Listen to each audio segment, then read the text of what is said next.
Good evening and welcome to tonight's episode of Break Even Sports. And we've got a very important one tonight because currently we are watching the FCS championship go on with Illinois State taking on Montana State. So we still will have our usual coverage of soccer. We'll talk about the Division Three championship because that was a really fun game to watch. And let's see what else we have in the pipeline. But as always, I am your host for this evening, Virgil, producer, and I'm here with, we got the full gang today. We got Patrick, Donnie, and Ed. How are you guys doing tonight? Doing okay. How are you doing, Virgil? I School am is the other doing side of the pillow, baby. I'm doing good. I'm doing the best I can. I'm So doing well. I think you guys did a great show with Flobo last week. I listened to it on the way to my work. I was going in and out of some horrible back roads, so it would have made no sense. Plus, Who was he I throwing to? I did not know anything about the wrestling that y'all were talking about, so I was like, you know what, I'm going to tap out on this one, How'd you think I or feel? tag out as it were. So, hey, listen, we tapped into Ed's like childhood talking about Puerto Rican wrestling, so it's like Yeah. I was more enthralled in that. Yeah. It was a lot of fun to at least experience that part. But after that, I'm gonna be completely honest. Like I was like, bro, I don't know. I have no idea. Although I'll say this, you guys did an amazing job. John, Donnie's correct about that. You guys did an absolutely wonderful, especially you, Virgil. Like you tapped into some like wrestling, and I'm like, I have no idea. I'm just gonna go ahead and keep looking at social media because I have no idea what he's I talking think about. I think I texted Ed at one point. I was You texting did. I just texted Ed directly while y'all were doing it. I'm like, I'm so lost, and he goes, "Me too, dude." Yeah, you're lost over there. I was lost in here, and I had to keep a straight face. I was like, at some point, I'm like, huh? But then we did talk But about it was a great show. yeah, Absolutely, I learned some things. I mean, at least I've heard some of the people that y'all heard now. Some of the mm, people y'all been talking about. I still don't follow it well enough to be like able to recall it. But anyway, it was a great conversation. Yeah. Flobo's a great guy. I mean, that was he. It was a fantastic appearance by him. Yeah. And yeah, he had a lot of good insight for you guys, and insights about our show. Period. I thought were kind of interesting from him too. oh, Oh, he just absolutely. dislocated his shoulder. Yeah. Well, I mean, shoot, there were people that Virgil and Flobo were bringing up, and I'm like, no idea who that is. So, uh, yeah, but it was a fun conversation. No, it really was. And then he talked some cricket, which now then he piqued my interest there. Talking about right the differences between test and T20. So I was like, yeah, this is more of my flavor right here. But it was a lot of fun. He did a great job. Of course, it is Flobo. You know what I mean? So he's always going to be. No, it is not, Phil. No, it is not. That ain't happening. I can Well, probably find an independent at Seattle we can all go to. All right. There it is. Okay, sounds good. I did enjoy the cricket talk because I like you. I don't know cricket well. I learned cricket many years ago, riding in a car with a coworker that was from the UK. We had 2 hours of drive time for him to explain the rules of cricket to me. I watched some matches. I could probably sit down and go through a couple of matches and pick it back up right now. I don't think I could just off the top of my head tell you, but cricket is it's very interesting when you understand what they're doing to follow a match. Yeah, I was familiar with T20 because that's what I first kind of got exposed to because I had a friend from New Zealand that kind of once he explained how it worked, it's like, oh, this is fun. I'm hooked. Yeah. So But was I, man. It was yeah. Like it's interesting for me that you said that to me that you got introduced with T20, and usually people get introduced with the test, right. which is okay. All right, I'm with you there. Okay, okay. But the only reason why I say that is because T20 was on ESPN2, I think, had it at one point. And that's when I was like, Ah, and I was watching that, and then he was explaining this between test and T20. And he even said um, he liked T20 a lot more, even being from New Zealand. And that because they're used to test over there. who is this person? It's like Bizarro Eric tonight on the chat Is that- between this and our Who text. are you? I have noticed that they've been to Wichita quite a bit because I kind of was wondering. I saw one of the Raws a while back being from there. It goes like, I know he's not there, but I should have go to him. And this was like, Prophet, you should go to this. Is this Ric Flair? No, that's somebody else. Well, That's a good one. never seen this person before. You know what though? That is true though. Like honestly, me growing up is like, okay, I watch it and then it's just like, I don't know, growing up and then just kind of lost interest. I was telling you guys like when I was in college, it was Dragon Ball Z or it was wrestling. And then we got into Halo and then we did LAN parties when we brought all the Xboxes together. And after that, forget wrestling. It was all Halo parties for me after that. Man, my friends did Halo too, and all I ever did is like whenever I wasn't studying is that I feel like I watched them play Halo because I never played Halo myself because I wasn't particularly good at it. Mm-hmm. But I just watched them doing all these campaigns. I couldn't make it out of the first level. Like I could like beat everything, but then I didn't know where I was supposed to go to get to the next level. So I'd go in the spaceship and out of it, and I had no idea. It was either that or GoldenEye. And this may shock you, considering we talked about video games before. I have never played Halo. None of the series. Oh, I've never played it either, but I might as well have not played. I've played I actually still own every single Halo game. See, I was PS2 guy, so I was playing Time Splitters. Okay, all right. Okay. Time Splitters 2 was one of my favorite games. So yeah, I got respect for you, man. I respect for you. See, I got WWE Raw on PS2. That's the only kind of video game I got. It was a sports game or WWE Raw. You know which is the only sport game I played? 2 sports games that I played. It was NFL Street. You guys remember that one? Oh yeah. Oh my gosh, Street. Yeah, NFL Street, and then we did NBA Street, but I consider that 1A and 1B, and then Arena Football. Oh, nice. Arena Football went on Xbox, and dude, it was such a fun game. Did you ever play still have FIFA a Street? copy. Go ahead. Say that again. What'd you say? Do I still have the copy? No, I was just gonna say, did you play FIFA Street? No, I didn't play FIFA Street. That was fun. They had futsal and like all those type things. It was great. I wasn't. I'm sorry for interrupting you. You go ahead. No, you're good. No, I still have a copy. I wasn't to me, soccer wasn't like to that level just yet, and so I never played it. But I would have played it. No, talking about Arena Football, I still have a copy of Arena Football Road to Glory for the PS2 because it had the AF2 teams in there. So it was the only game that I could play as the Tennessee Valley Vipers in. I still got it. I got it upstairs. I still got that Xbox game. Was that with the quarterback from Colorado Rush? Was it? Yes. I want to think I had a Colorado Rush player on it. Yeah, man. Ooh. See, the Rush or Crush?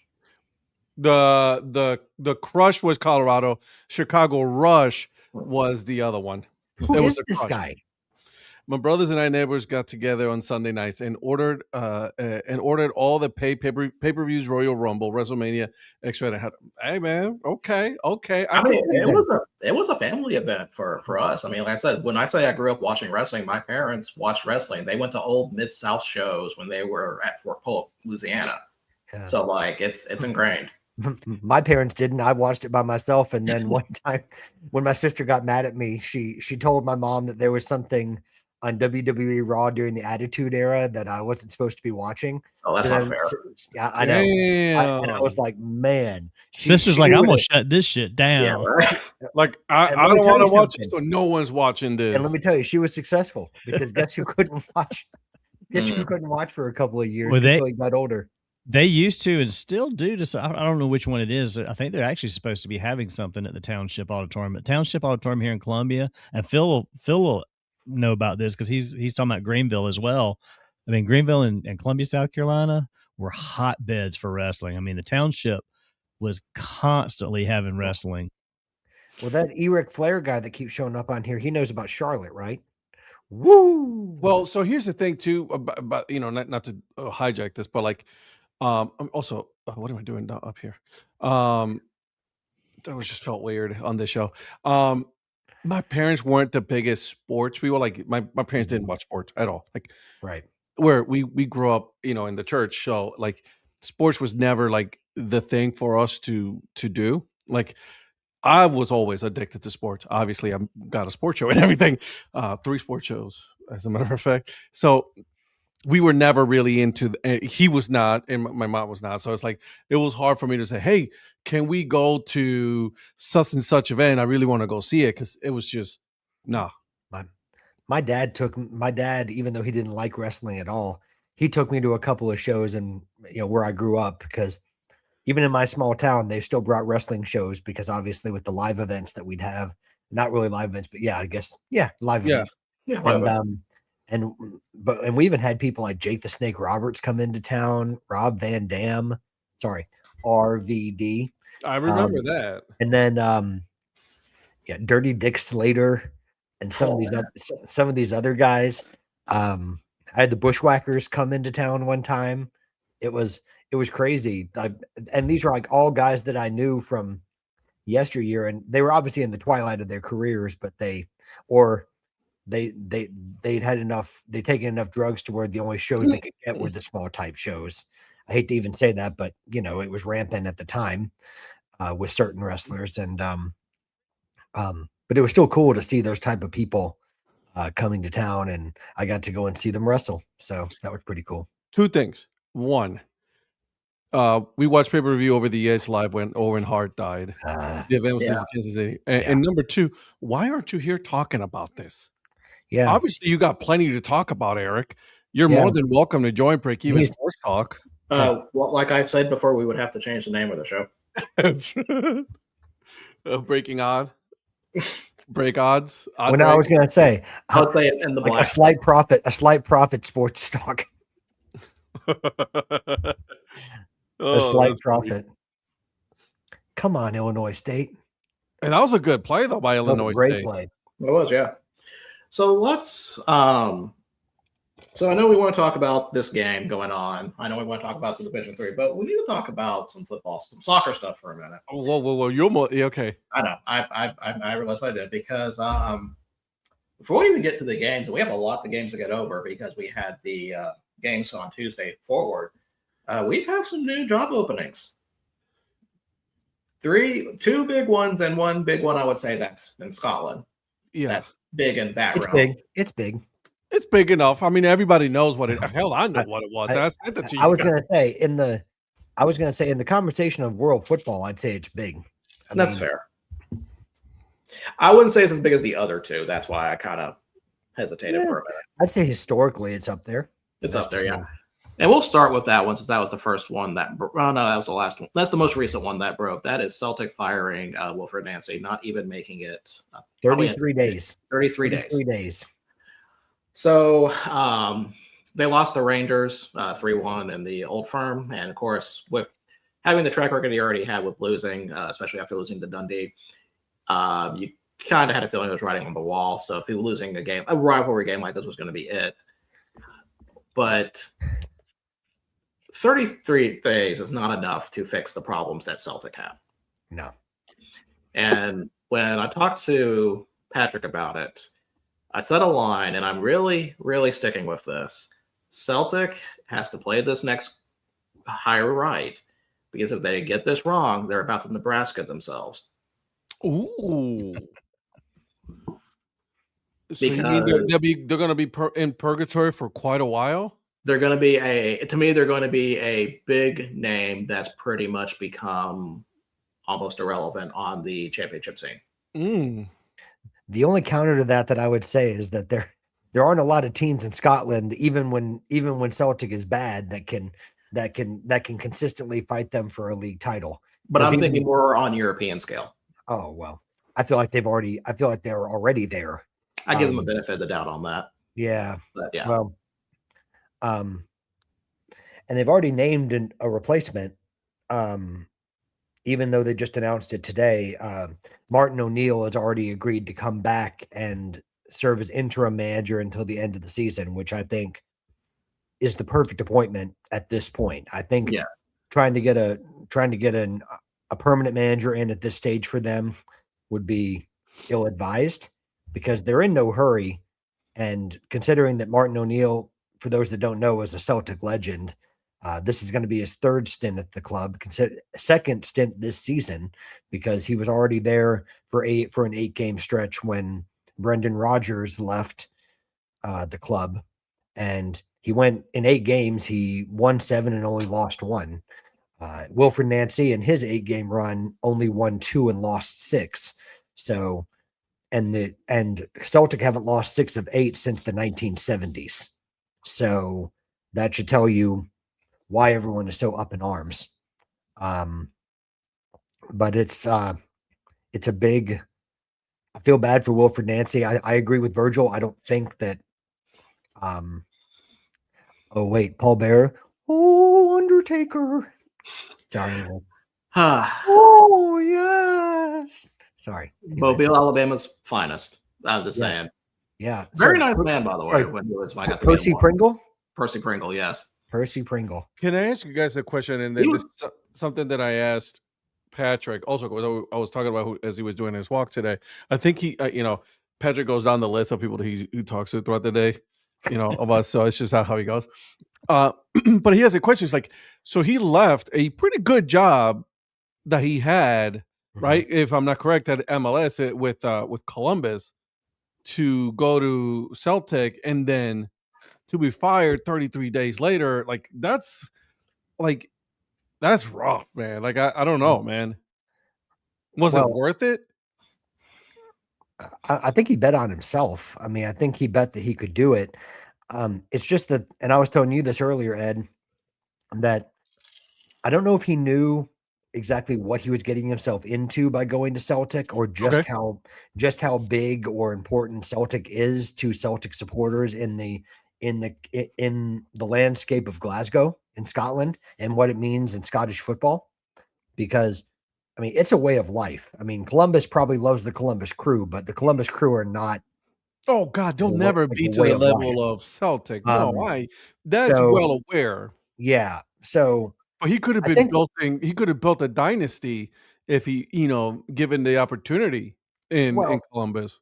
Yeah, I think so. But I think ambition is probably, if you you don't want to reach a place of what am I trying to think of? Complacency in MLS, because if it gets too easy for you, or you're doing that, I think, I don't know that his relationship with MLS is close enough to where that's what he wants to do with his managerial career. I think he has ambitions of making it in European football, and he still might.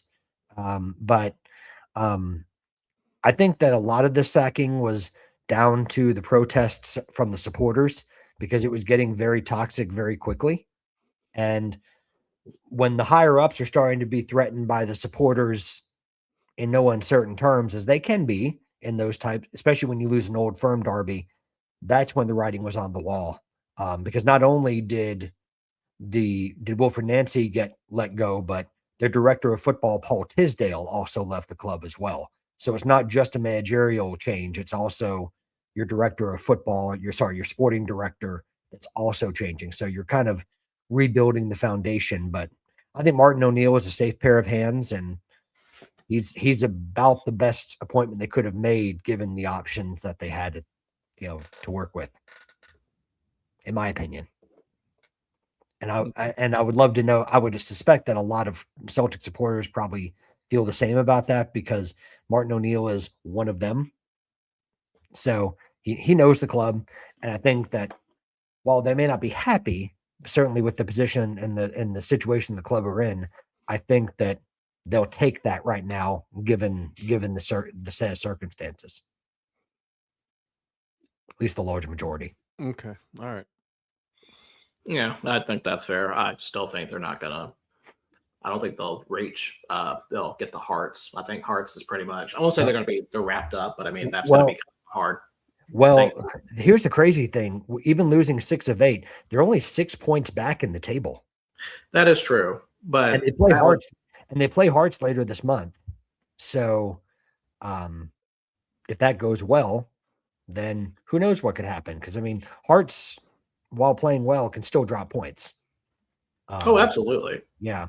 So it's a tall order. I think certainly they're up against it, but the fact that they're only 6 points back tells me that there's still a race to be. It's just nice to know that someone's not wrapping it up by January, and that Yes, that not is a race. So this is it's good. nice. I think in the greater landscape of Scottish Premiership, I think this is good because it opens it up for a neutral to maybe have another team. I would love to see Hearts win it personally. To see another team other than Celtic or Rangers win it would be great. So it gives you some parity for that Good job, league. Illinois State. Go I know. Rangers. I just saw the touchdown. Yeah. Virgil, I believe. Okay, so that's all I have to do. So you believe in Hibernian, is what you're telling me? Well, no, I was going to say I believe in Illinois State. In Illinois State.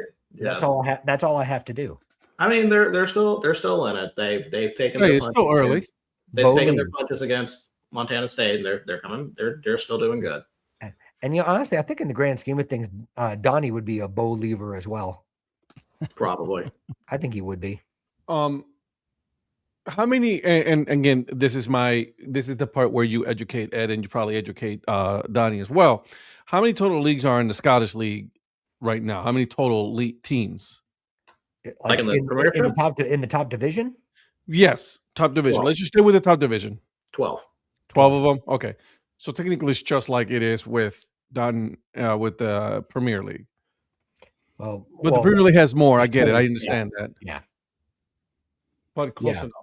Yeah, But- their system's a little more interesting because they have a championship playoff and Exactly. a relegation playoff too.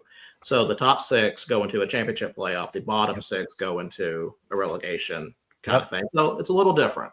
I Yep. like this. Yeah, it's fun. I It's like fun. this playoff system, but God forbid you have that in the Premier League. Well, With the I've always points considered to- Virgil a Falkirk supporter.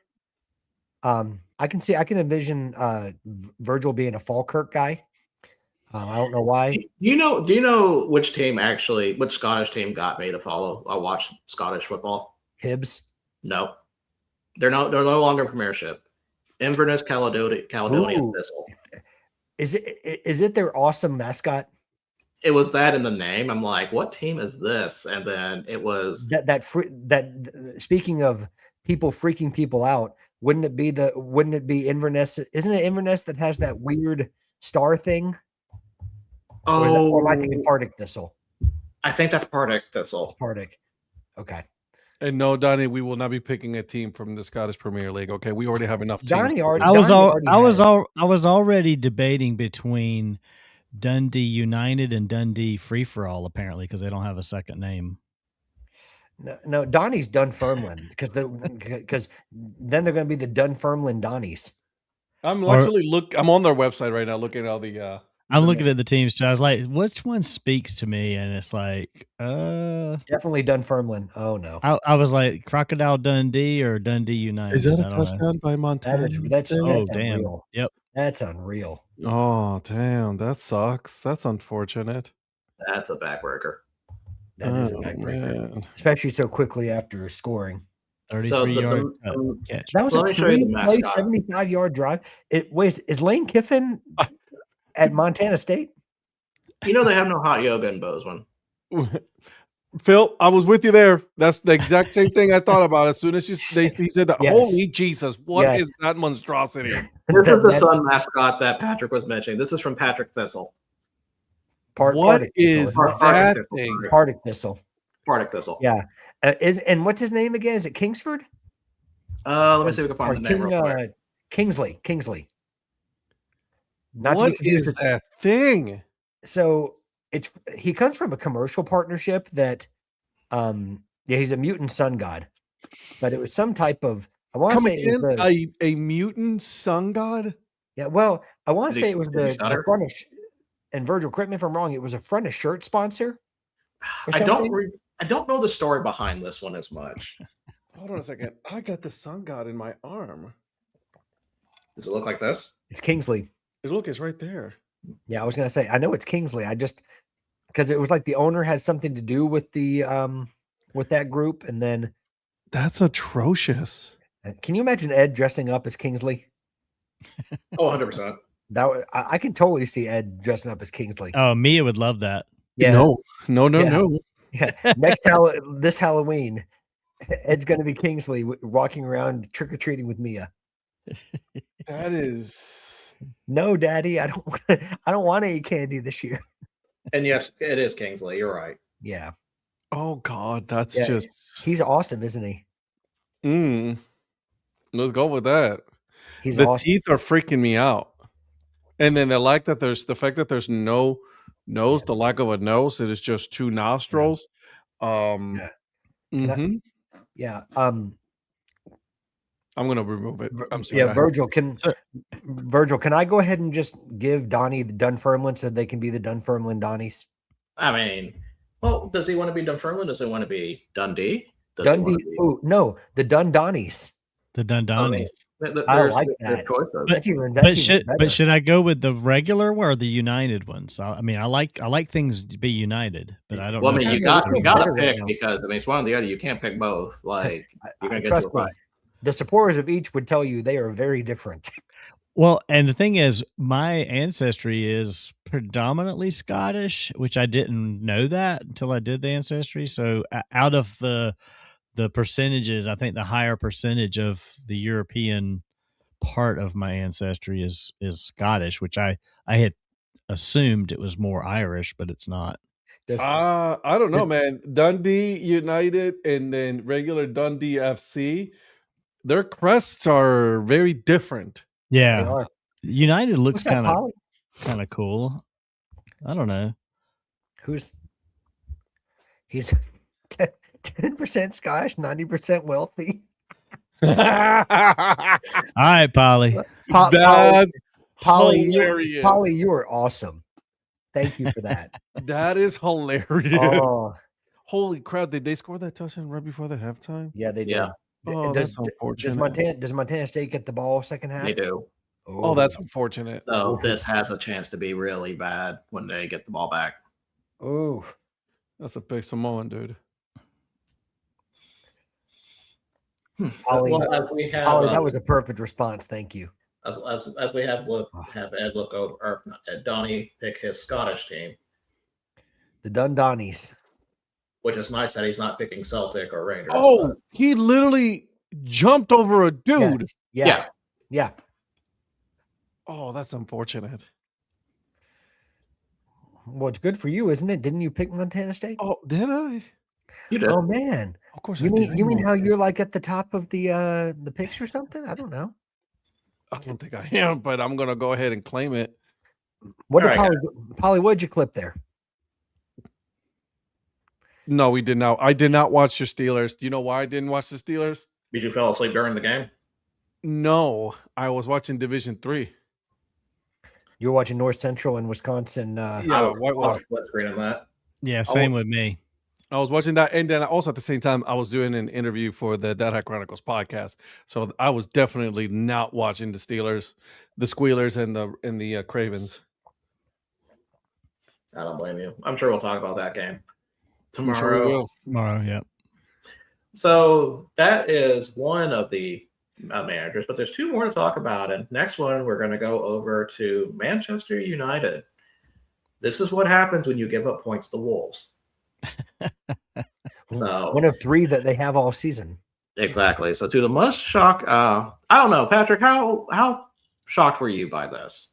I wasn't shocked. You wasn't shocked. Okay. That's kind of where I was at, but I wanted to make sure with you. Well, and tell me if you disagree, but I feel like after his press conference that he had, where he kept referring to himself as the manager, even though he was appointed as a head coach, which for those that don't know, that like in football, the a manager versus a head coach is a very different title.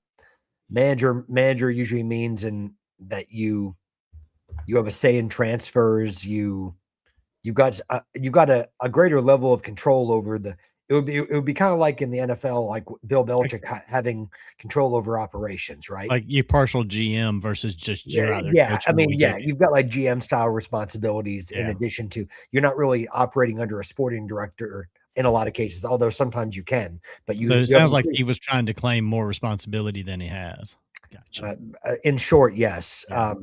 But then there's debate over, because when he came to Manchester United, he was operating or negotiating from a place of strength because they were desperate to get him, and he was a hot commodity at the time in Portugal, coming from Sporting CF, and I don't know. Obviously, we don't know what was agreed and what wasn't, but I know in the appointment it said that he was a head coach, not a manager, which is a new term in England a lot of the time because head coaches are only probably within the last 5 or 6 years. Everyone was always a manager before that, no matter how much level of control they had. But as you've gotten foreign investment coming in, and especially with like American investment coming in, you've heard a lot more about head coaches, and well, your job is just, they're going to bring in who they want. Your job is to coach the players that they give you, essentially. That sounds like an Americanization of the sport. I'd say a little bit. A little bit. But it's just more about, but when these people have success, naturally they want more of a say.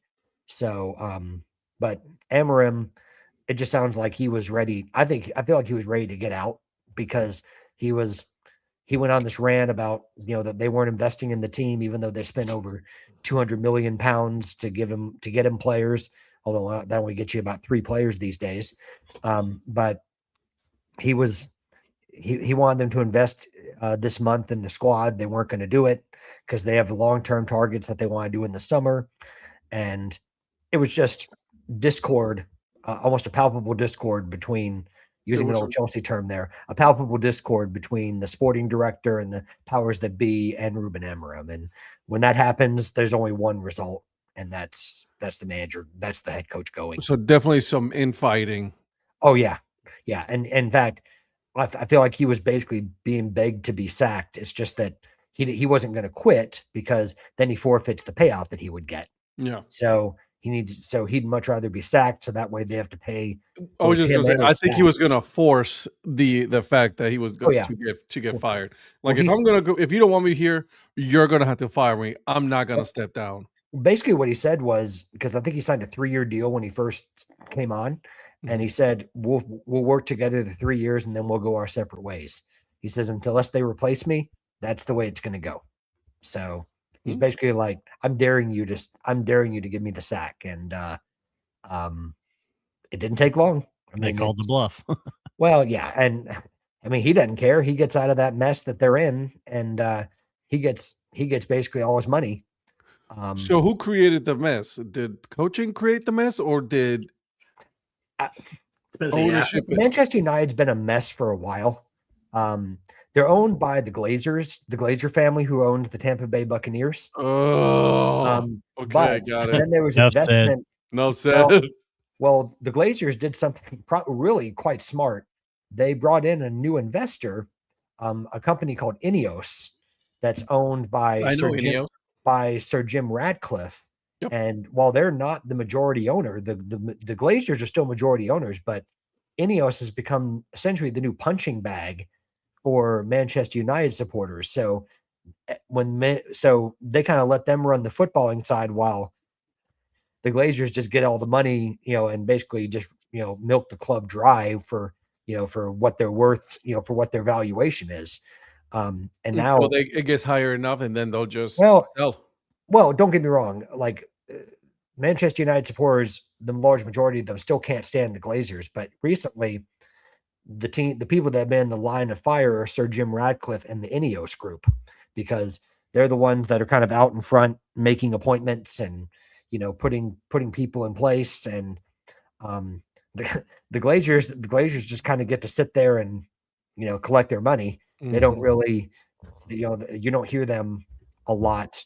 You don't hear a lot about them. I think that the American ownership is more of this is an investment for me. I really am not worried about whether or not we win a championship or not.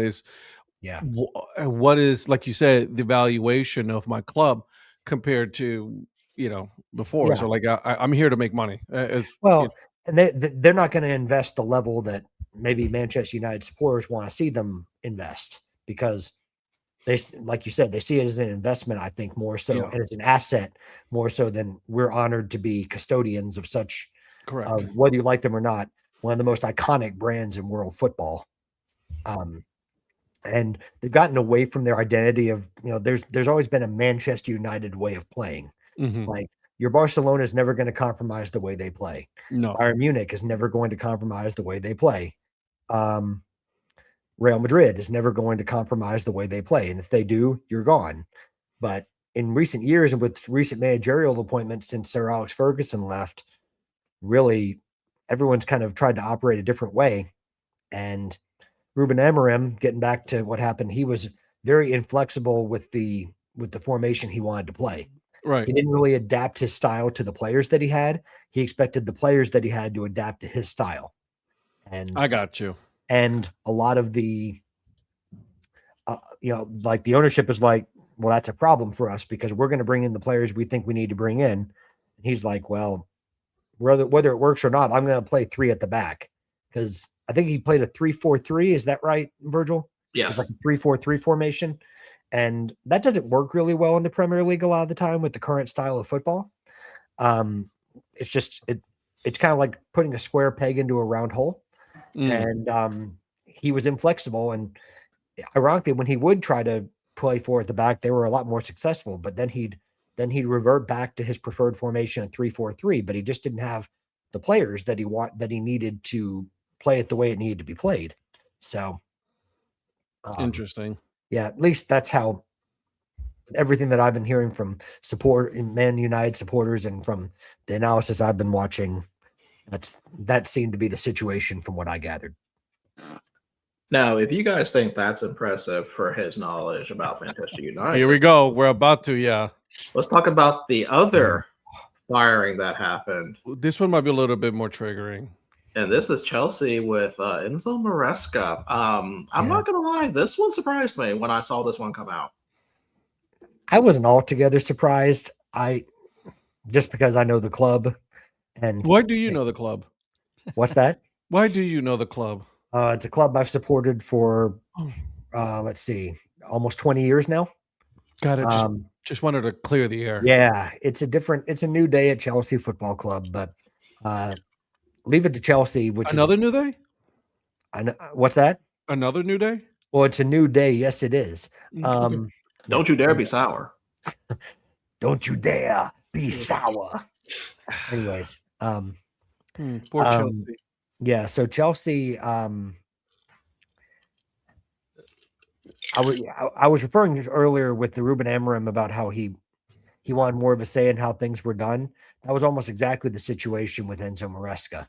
Enzo Maresca was brought in as, like I feel like the Chelsea job, as it's known, is one of the premier jobs in world football, objectively. Despite being a poison chalice, let me add that, is you could have argued when he got the job that he was lucky to get it because he was the only, he started out coaching at Parma in Italy and that didn't work out well. And then he managed one season at Leicester and won the championship, but he had twice the budget that probably any other championship club had at that time. He was playing with essentially Premier League players in the division below is essentially what he was doing. So credit to him. He won the league, but still, like, they won it. They had a really good, but then they had a dip in form where they almost lost their lead. So he didn't have a lot of like top flight experience to really work from other than being an assistant to Pep Guardiola at Manchester City and working with the Man City Academy. So I'll start with that. I thought he did a reasonable job. I mean, I think he made mistakes, but I also don't think, he won a couple trophies. You can argue that they're not big trophies. He won the Conference League and then he won the Club World Cup. So, and I give him credit for the tactics that he employed in the game against PSG. It's probably the best tactics I ever saw him employ at Chelsea was in that one game. But he was getting to a point where the way Chelsea is structured, they have an independent third party that assesses whether players are fit enough to come back and play, because they have a private equity firm that's, Clear Lake Capital that essentially has a large say in the running of the club with Behdad Eghbali. And He was having some issues with them about when players would be available because Chelsea's had a lot of injuries. He felt undermined, and he said a couple of weeks ago before Christmas that he had his worst 48 hours in the club and was attacking. He was flirting with other. The story is that he was flirting with other jobs, the Juventus job and the Man City job if it were to become available at the end of the season if Pep Guardiola steps away. There was talk that he was not being loyal to Chelsea, and these could very well be club briefs just to try to get supporters on the side of the board. I don't know what's true and what's not, and it doesn't really matter because it's a moot point. And if he's gone, he's gone. But I'm not surprised because it's one of those situations where there was a discord again, and I think there was a breakdown in relationship, and it was only going to end one way. And the interesting part of that story was that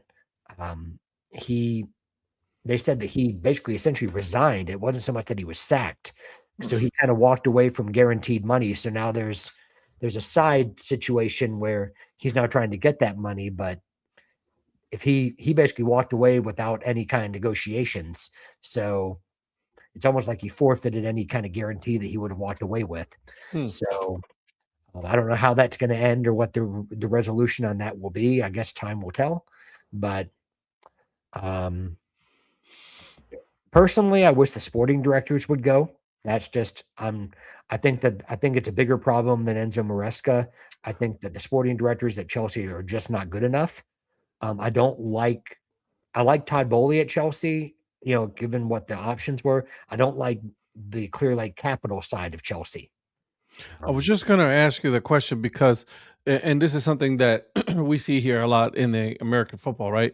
Like, look, we're going to get rid of the head coach because he's the problem. Right. But then the general manager is the one that puts the club together. Right. Right.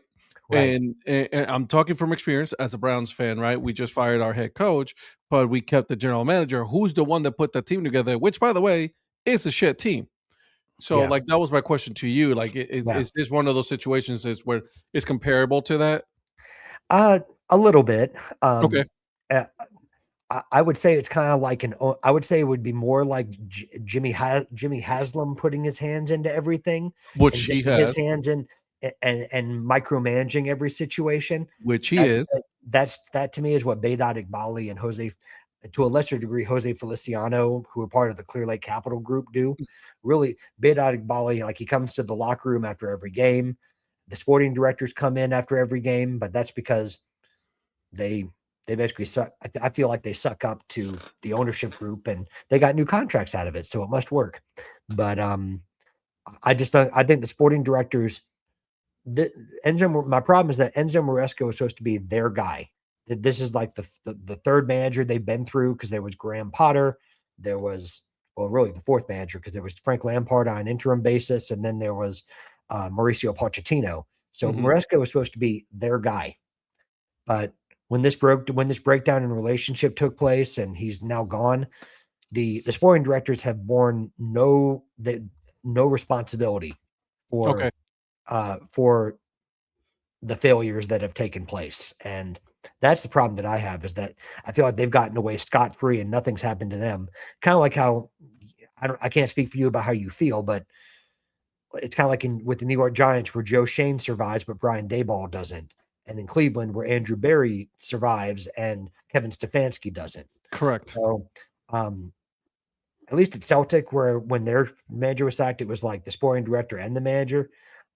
At Chelsea, we have like 5 directors, but there's really 2 chief sporting directors that we have, co-sporting directors, which to me is a really weird system. Okay. I'm not a fan of either one. I wish they both would leave. I don't speak for all Chelsea supporters when I say that, but I can say with confidence I know others who feel the same, and I would be willing to bet there's a majority that probably feel that way. But I don't know. I don't speak for. I'm not a sounding board or a. I don't represent all Chelsea supporters. So, but I certainly believe that they should be gone. I don't ever wish for anyone to lose their job, but it's just if we're talking about responsibility, it's not always just the manager. This is the fourth time it's happened. That tells me there's a bigger problem than just the manager, especially when there are some of the same complaints coming up again and again. Because Chelsea's seen as an asset, and they're not going to buy players over the age of 25 because there's no return on that investment. And then we're talking about people with Donnie level money. I mean, these people that, have billions and billions of dollars that they work with every day. Maybe not quite up to Donnie's level, but they work with big money. And it's, they see everything as an asset, and amortization comes into it. They know how to work the books. They're very creative with that. So that's one thing that they do well, and they know how to, work, make the rules work to their advantage, like it or hate it. But they don't understand how investment in football works to me. Okay. Well, and I'll tell you this: there are some managers that I do wish were fired. So you said you don't wish for anybody to be fired. There are a few people I wish. Well, were. I wish Dabo. I guess I'd say I don't celebrate. I don't celebrate it all the time, but I would say if you're not fulfilling if you're not producing the results that you were hired to do, then a change should be made. And I don't think that the sporting directors that the owners brought in are of a Chelsea standard. Right. Certainly not what supporters are. Certainly not what supporters that came in with Roman Abramovich, whether you like Abramovich or not. And if you don't, that's fine. I understand there's a whole, we don't have enough time to even begin to talk about that. That's a whole loaded other side of things. But we are where we are. And I think the sporting directors are just not, have not been held have not held up to the responsibility that they should have. And I feel like, that they've borne no responsibility for some of the failures of the club. And it's unfortunate to see, because it's always going to be the manager that takes the fall, but there's been they've taken no responsibility at all. And it creates instability for the club. And that's what I don't like. I know it's in this era of football anymore, and in sports, it's hard to have, you're not going to have your Mike Tomlins and your John Harbaugh. Just kidding. I was just making a joke. Yeah, you're not gonna have people, staying in one place for 20 years anymore. And I get that. But okay. I would love to see I'd like to see, as much as I can't stand to say this, and Virgil, this is gonna hurt me to say this, and Donnie, you will too. I'm jealous of what Arsenal are doing in terms of at least building stability and sticking with the manager and seeing that can work. Oh man. I know. Well, I'm just saying, the chop and change of manager at Chelsea worked under Abramovich. It's not working under the new ownership, right? Like, it's almost like we're accepting a lower standard at this point, which as a sports fan, you hate to see that for any team that you like. I mean, even building a dynasty, like it or hate it, like what Saban did at Alabama or what Dabo's done at Clemson. Just to know that you've got a coach that is going to be there. Right. Yeah, still you have to meet an expectation, but to know that you can build something and there's a little continuity there. When you're chopping and changing every 12 to 14 months, you can't build anything, because someone might come in with a different philosophy, and you're back to square one. And then you wonder, well, the guys that we signed, are they going to work for this new manager, or did we just spend 50 or 60 million on a player that now no longer fits the system? Right. How do you feel about the new appointed, or I don't know if they haven't announced it yet, but it's pretty much a done deal? Talking about Liam Rowe Sr.? Yes. I mean, he wouldn't be my pick, but I mean, let's face it. Like, if you're offered essentially a promotion, because for those that don't know, he's the manager of Strasbourg in France, who is owned by Blueco, who also owns Chelsea. So it's very easy for them to kind of bring another manager over. But I feel bad for Strasbourg, because I feel like they're being disrespected, and they're a great club that doesn't deserve that. But if I'm Liam Rowe Sr. and you get a chance in the Premier League, and it's another Brighton connection there, Virgil, because he played for Brighton. Right, Brighton. I don't blame him for taking it. I mean, I think he's a good young manager. I just don't think he's experienced enough to take on this type of job. And I don't, quite frankly, and I told you this, Virgil, and Donnie, you probably heard me say it. I don't wish this poison chalice on anybody right now. I mean, it always amazes me that some people still want to take it. And it's only because of the name of the club. It's not because it's a great job. Because objectively, I think it's a terrible job at the moment. I would definitely say it's not a safe job, I would say. It's not. And for someone who's a well-respected manager, I quite frankly think it would be beneath them right now to take the job. Mm-hmm. And that pains me to say as a supporter, because I love Chelsea and I'm still the club first all day long, and I always will be. But from a human perspective, I sacked them. Well, like for a top manager to come in, I don't think they're going to be interested because of the structure of the club at this moment. And quite frankly, I don't blame them. Do you think that somebody's going to let them know? We're like, bro, we're not coming to this. Well, I think they're going to keep doing. I think this ownership they're not Roman Abramovich. They're running the club a different way, and that's their right as owners. But doesn't mean I have to like it. But doesn't mean that they're going to have to change it either. I mean, it's I'm one person, but they're going to go the way of hiring a young manager that's going to grow with the team. I don't think that's going to translate into trophies. I hope I'm wrong, but I don't think this philosophy is showing that trophy winning mentality that they say. I think it's an asset that they're hoping it gets a large return on investment. And if they can, sell someone and make a large profit on them, then they'll do that. And then they'll go buy another new young unproven player. The problem is that they haven't had a great success rate yet in turning some of these young players into great profits yet, in my opinion. Like the money that they spent in the summer buying Gittins and Garnacho and some of these other guys, they're not going to get the same money for them that they bought them for. Not if another club is smart. Just my opinion. And I think some of the best players at the club are going to have larger ambitions, and they're going to want to move on to clubs that are in the Champions League year in, year out. Because the way we're going right now, I don't know if Chelsea will be. We might be a Conference League team by the end of it if we're not careful. Because some of these other clubs, because you got to respect clubs like Palace, and who, by the way, we'll get into their signing, but they've already done a nice piece of business in January. These other clubs are serious. And Chelsea can't take it for granted just because they're Chelsea. They can beat these teams. They're not operating like a top of the table team or a top 4 team, in my opinion. So, just trying to be objective. No, that was objective. That was as honest. Like that was damn good. Yeah. Sorry, that was all 3 segments of 60 minutes right there. I need to be quiet and let you guys talk because I could go on all day. So I'm sorry to the 3 of you for taking so long on that. You are providing good information and good insight, and there's nothing wrong with that. No, and I asked you these questions because obviously, and I keep repeating this, Donnie and I were not at the level that the 2 of you are when it comes to the Premier League. So we're learning as you guys are talking. We're learning. We're taking all this in.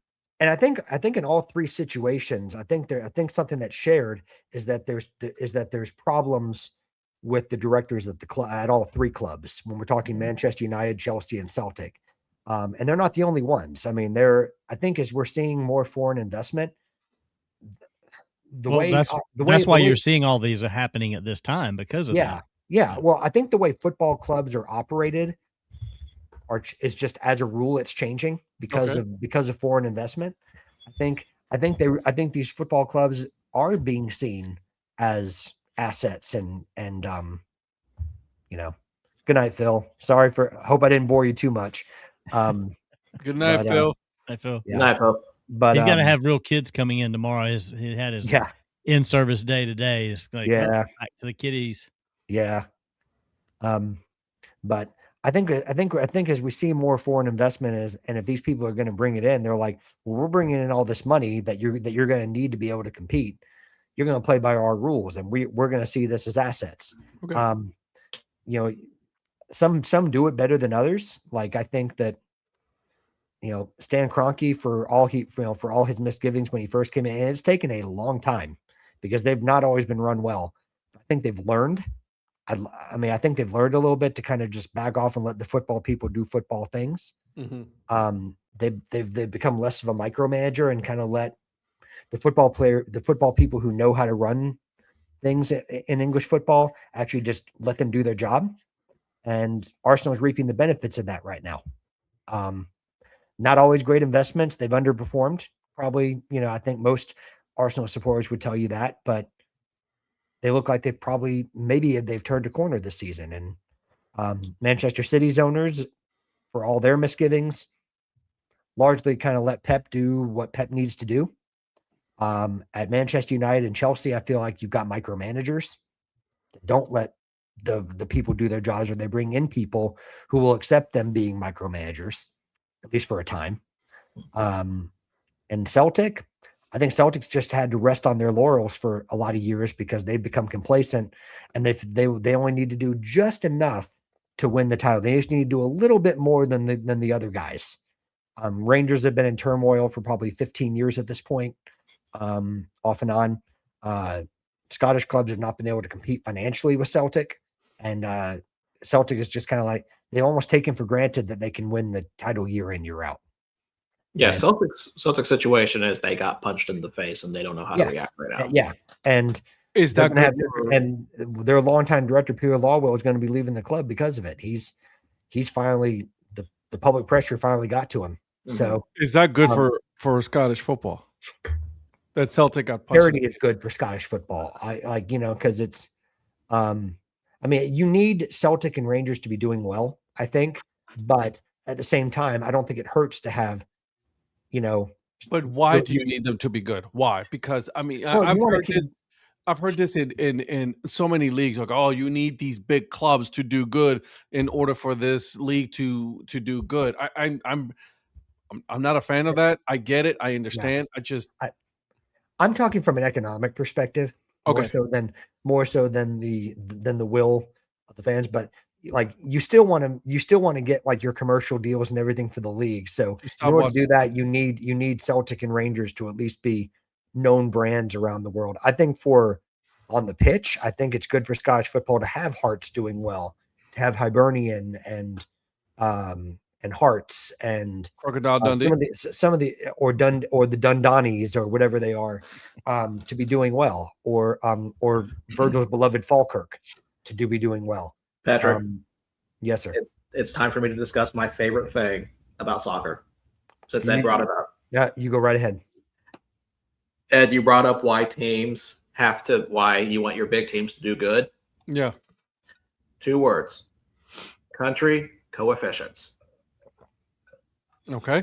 Country coefficients. What I mean by that is there are certain rankings that countries have on how good their domestic league does in European competition. So it's based off wins, losses, draws, number of goals, all that. The more your team does well, you will kind of get more slots, more chance into European football, which is going to give you more chances for more money. Okay. And a lot of that kind of goes back into the league also, as long as the team. So yeah, you want to have, there's some teams you do want to have doing better because it boosts up your country and that coefficient. So you can have more, you have more clubs in Europe, which is just going to give you more money. Because right now Scotland is 18th in that. So other teams that are above them, like Austria, Switzerland, Cyprus, these are teams that have had better European performances than Scotland has. With Celtic and usually against the Celtic and Rangers, you may have a Dundee United or an Aberdeen throw in there once in a while in the Conference League, but usually Scottish teams underperform.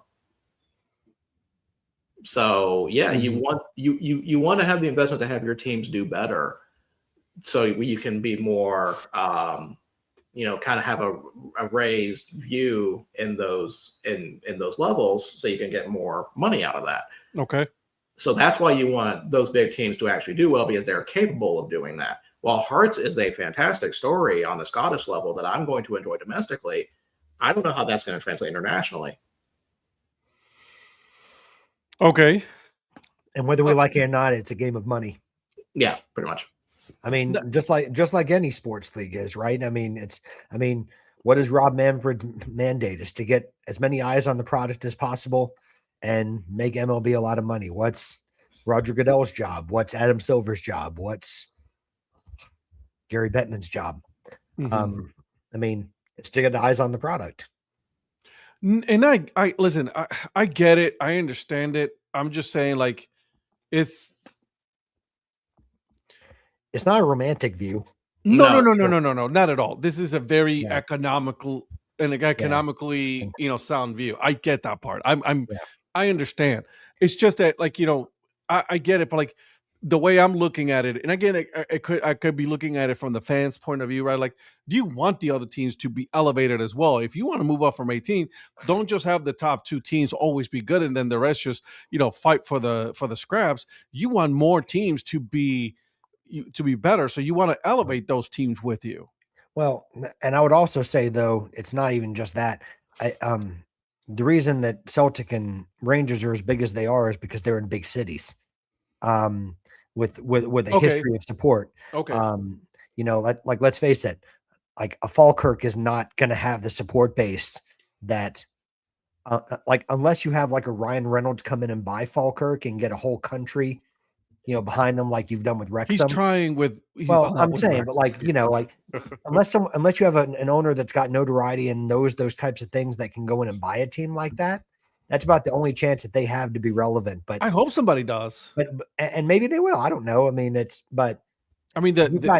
you've got generation after generation of supporters that are, that have been Celtic and Ranger supporters. I mean, that's in a city that's divided by religious lines. Mm-hmm. I mean, you've got primarily Catholics that support Celtic and Protestant that support Rangers. Not to say that you can't have some exceptions to that, but that's largely the line. And it's a way of life in Glasgow. It's such a take it for someone who did this. You wear the wrong scarf in the wrong side of town, you'll have a beer bottle thrown at your head. Like, it's such a, and that's a true story that did happen. Such a fascinating concept, right? This is very fascinating to me. It's a religion. It's a religion. I mean, it's an institution. Right. Exactly. That's what I was just going to say. It's like, obviously here, we also was like, I'm a diehard Browns fan, but I'm like, I could just be like, tomorrow I'd be like, fuck the Browns, I'm going to go somewhere else. I'm tired of this. You did do that. You went to the Panthers. You kind of done that. Yeah, you did that with the Panthers.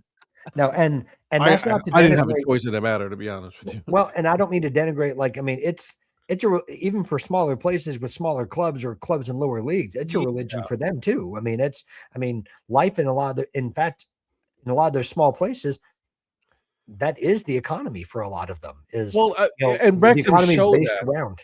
Yeah. The documentary of Wrexham, this is why I really appreciated that documentary. It showed that, like, people like, you could see that town was so dilapidated. I can't even say the word now, but it was so run down, and all of a sudden the team is doing good, and look at the whole town now. Yeah, and you could tell similar stories in Spain. You could tell similar stories in Germany. Yep. You could still other in England and Scotland.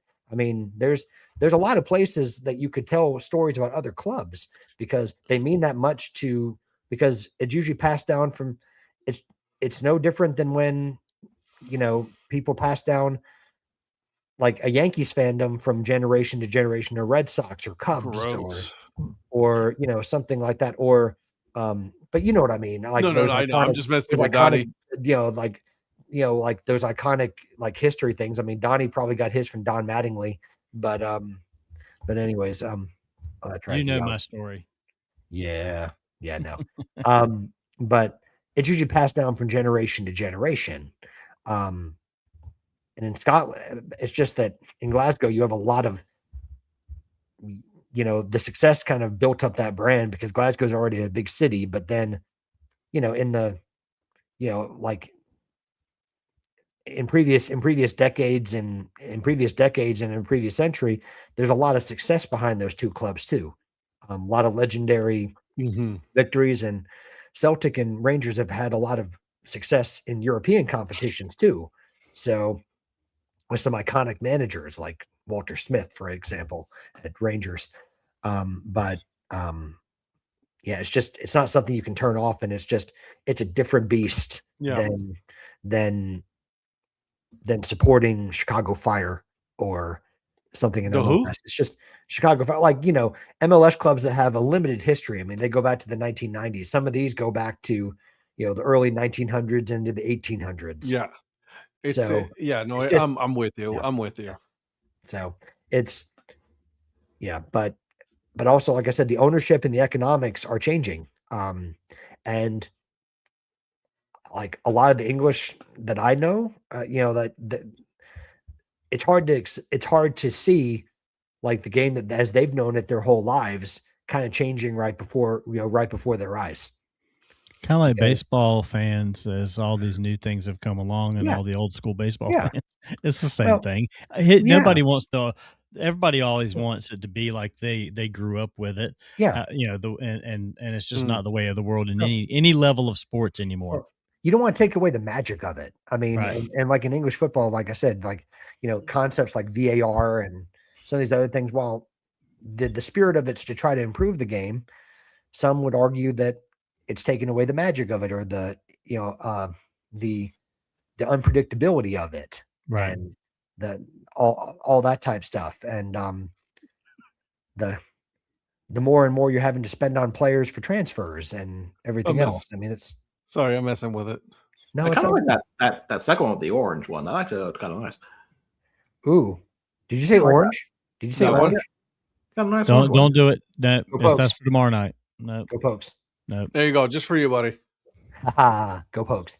But it's funny you were talking about smaller, like big clubs that are in smaller cities where that's the economy. The first one that came to mind was Hoffenheim. Because Hoffenheim is technically only a population of 3,300 people.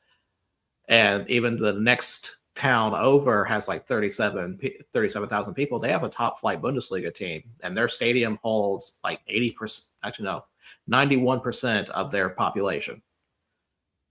So like that entire economy is pretty much driven on Saturday and Sundays when match day happens. Yeah. That's wild. Yeah. And sometimes if you get the right mix, right? I mean, those teams that you don't expect to be competing do. I mean, Hoffenheim's a good example. I mean, they're comparably smaller to a lot of the Bundesliga clubs, but I mean, they've made Champions League before on multiple occasions because they had the right manager, they had the right ownership, they had the right player mix that they brought in because they played as a team, right? And I'm always a proponent of that. A team can on the right day can always be a team of big stars because of individual stars. Yeah.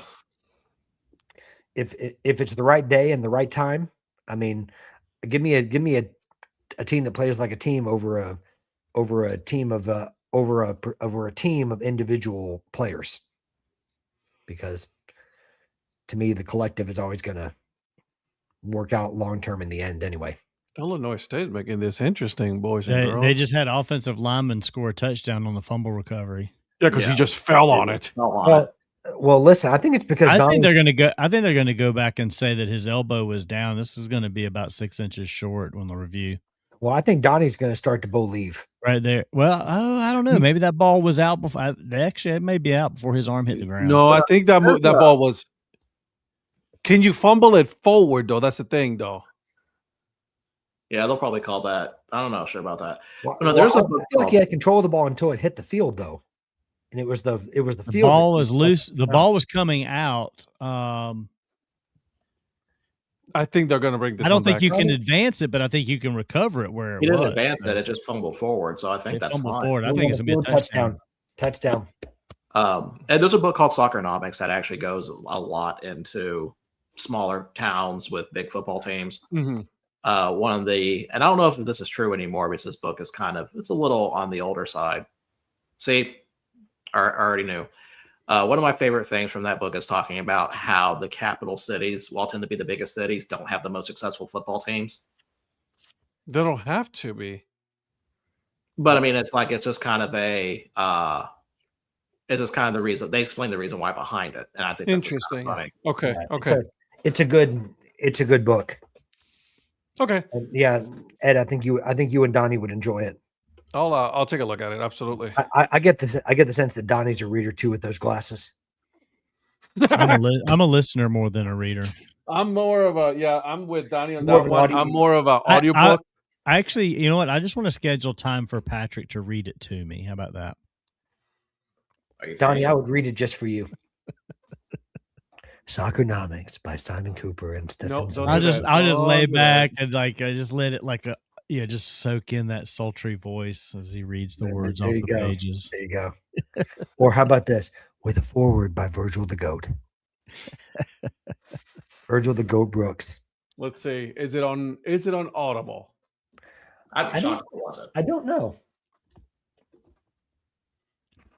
That's a good question. It is. Yeah, man. How old is this book now? I forget. I want to say I want to say late 2000s, maybe. Probably. Well, especially 2010.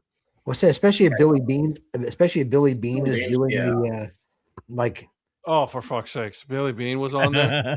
Well, Billy Bean gave like a testimonial of the book. It says, as an avid fan of the game and a firm believer in the power that such objective analysis can bring to sports, I was captivated by this book. Soccernomics is an absolute must read. Well, I got it on my list now. But it's funny you say that because like when we think about Moneyball and Billy Bean, and then I start thinking about like the way analytics have come into football now, we're starting to see that with these.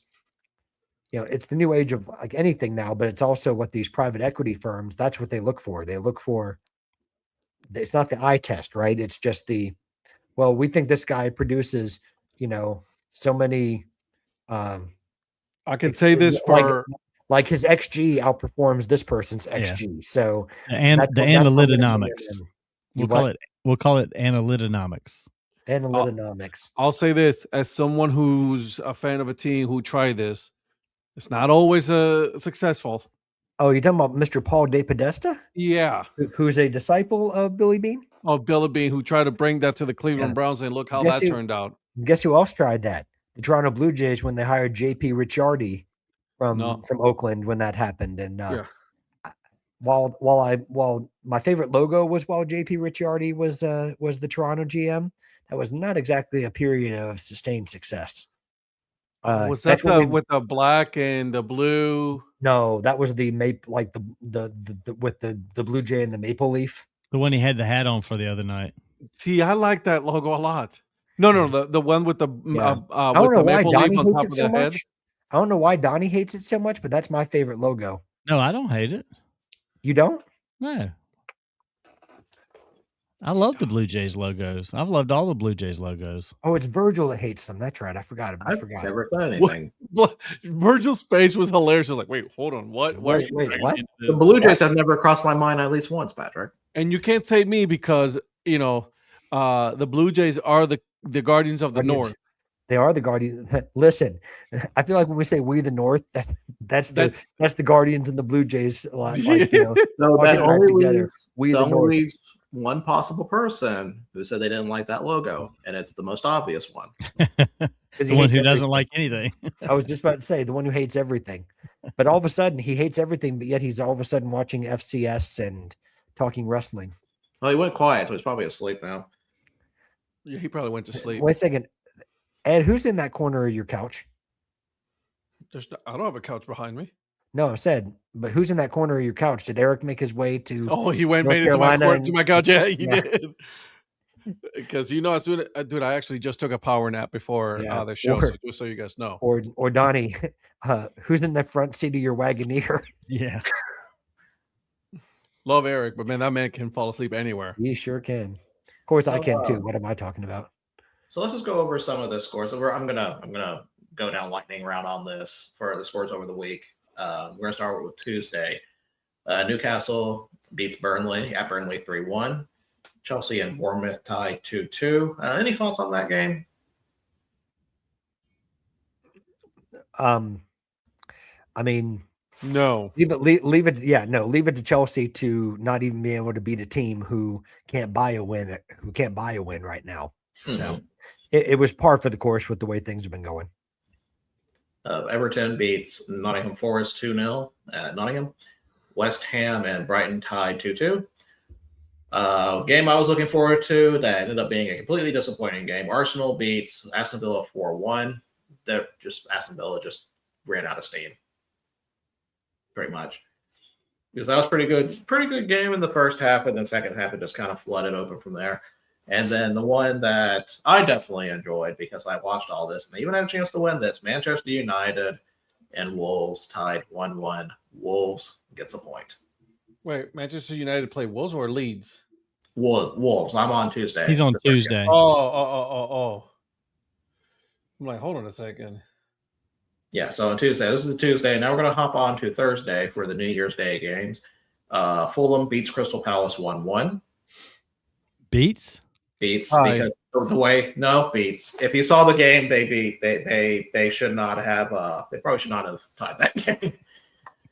I got Crystal, you. Okay. Crystal Palace let that one slip away. So yeah, like we've been letting the last month slip away. Yeah.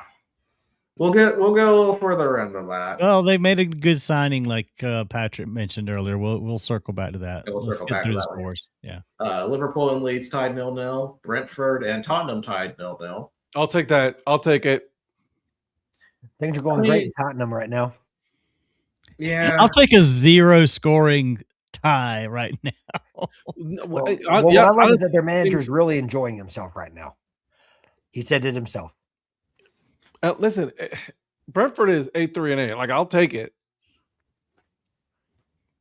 I'll take it because Tottenham is 7-5-7. So I mean, come on. You're down with us.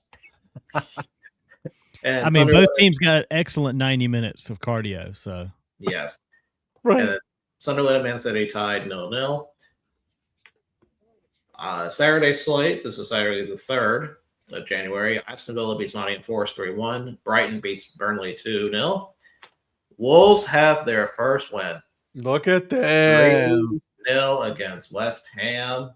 And man, how is Nuno still in a job? I don't know, but I bet you the alarm bells are going off in West Ham right now. And then Bournemouth loses the Arsenal 2-3. Pretty good matchup. Didn't really think Bournemouth had a chance in that, but they made Oh my God. God, I am so far behind. Dang, he juked both those dudes. He did. Jesus. See what happens here. Oh my God. By the way, can I tell you how much I love the fact that Montana State's QB's first name is Taco? That was a great name. Great name for a football player. And I love all the taco hats. That was a great juke right there. Yeah. Is it Taco Lamson? Is that what it is? Man, that's it's Taco Dowler. Sorry, Taco Dowler. Yeah. I'm sorry. Did you see it finally? Yeah, it just appeared. That was that was nasty. Yeah. Wait, was that Tozawa out there, Virgil? Ooh, Taco. That's nasty. My dear Lord, that maybe play the. I mean, if they hold on to this, that maybe play the game. Yeah, no kidding. That was almost like a shake. That was almost like a shake and bake. Shake and Really bake, was. baby. Going into yesterday's slate, Leeds and Man United tied 1-1. Brentford beat Everton at Everton 4-2, so good win for them. Yep. Newcastle. Yep. Oh my God! Again, Newcastle beat Crystal Palace 2-0. I mean, Newcastle, and it's Newcastle at home. It's not really an easy fixture. True. It's not. They're a different. Fucking hell. They're a different team at home than they are than they are away. Tottenham was in 11th place and on the table now, and then 13th. Okay, guys, just honest moment here. Obviously, I saw the North Dakota State logo. You want to know the first thing I saw when I first looked at it? What? I thought I saw the Pierre Trappers logo from the old Expedition Ooh. League. Wow. North Dakota State or Montana State? Who did I No, just because they were mention? showing some highlights of North Dakota Oh, they State. were? No, I'm sorry. No, sorry. Montana State. I'm sorry. Okay. Yes, that's what I meant to say. I'm sorry. That's okay. Yeah, Montana State. Like, I know it's a Bobcat, and I fully understand that. But the first thing I could think of was the Pierre Trappers, I can totally understand that. because I was looking at. I was like, "Is that a man wearing a pelt?" It's like, no, that's just a Bobcat logo, Patrick. Just is that a man wearing a belt? We need that quote right there. Is that a man wearing don't worry. a I'm belt? sure someone I know will clip it up.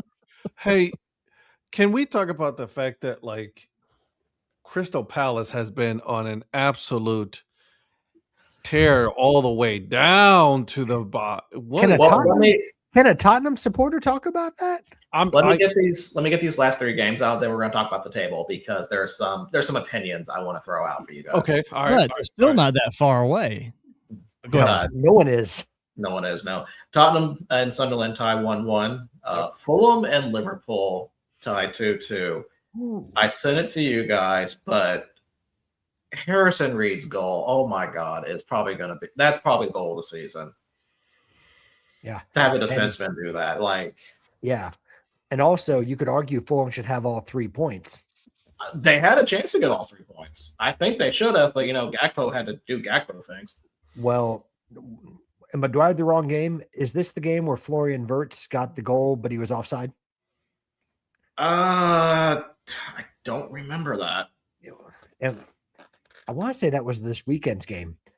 Florian Wirtz got a goal, but then he was, they've got that, was it the 5mm rule or whatever it is that they've, like that the allowance of the foot being just a little bit offside.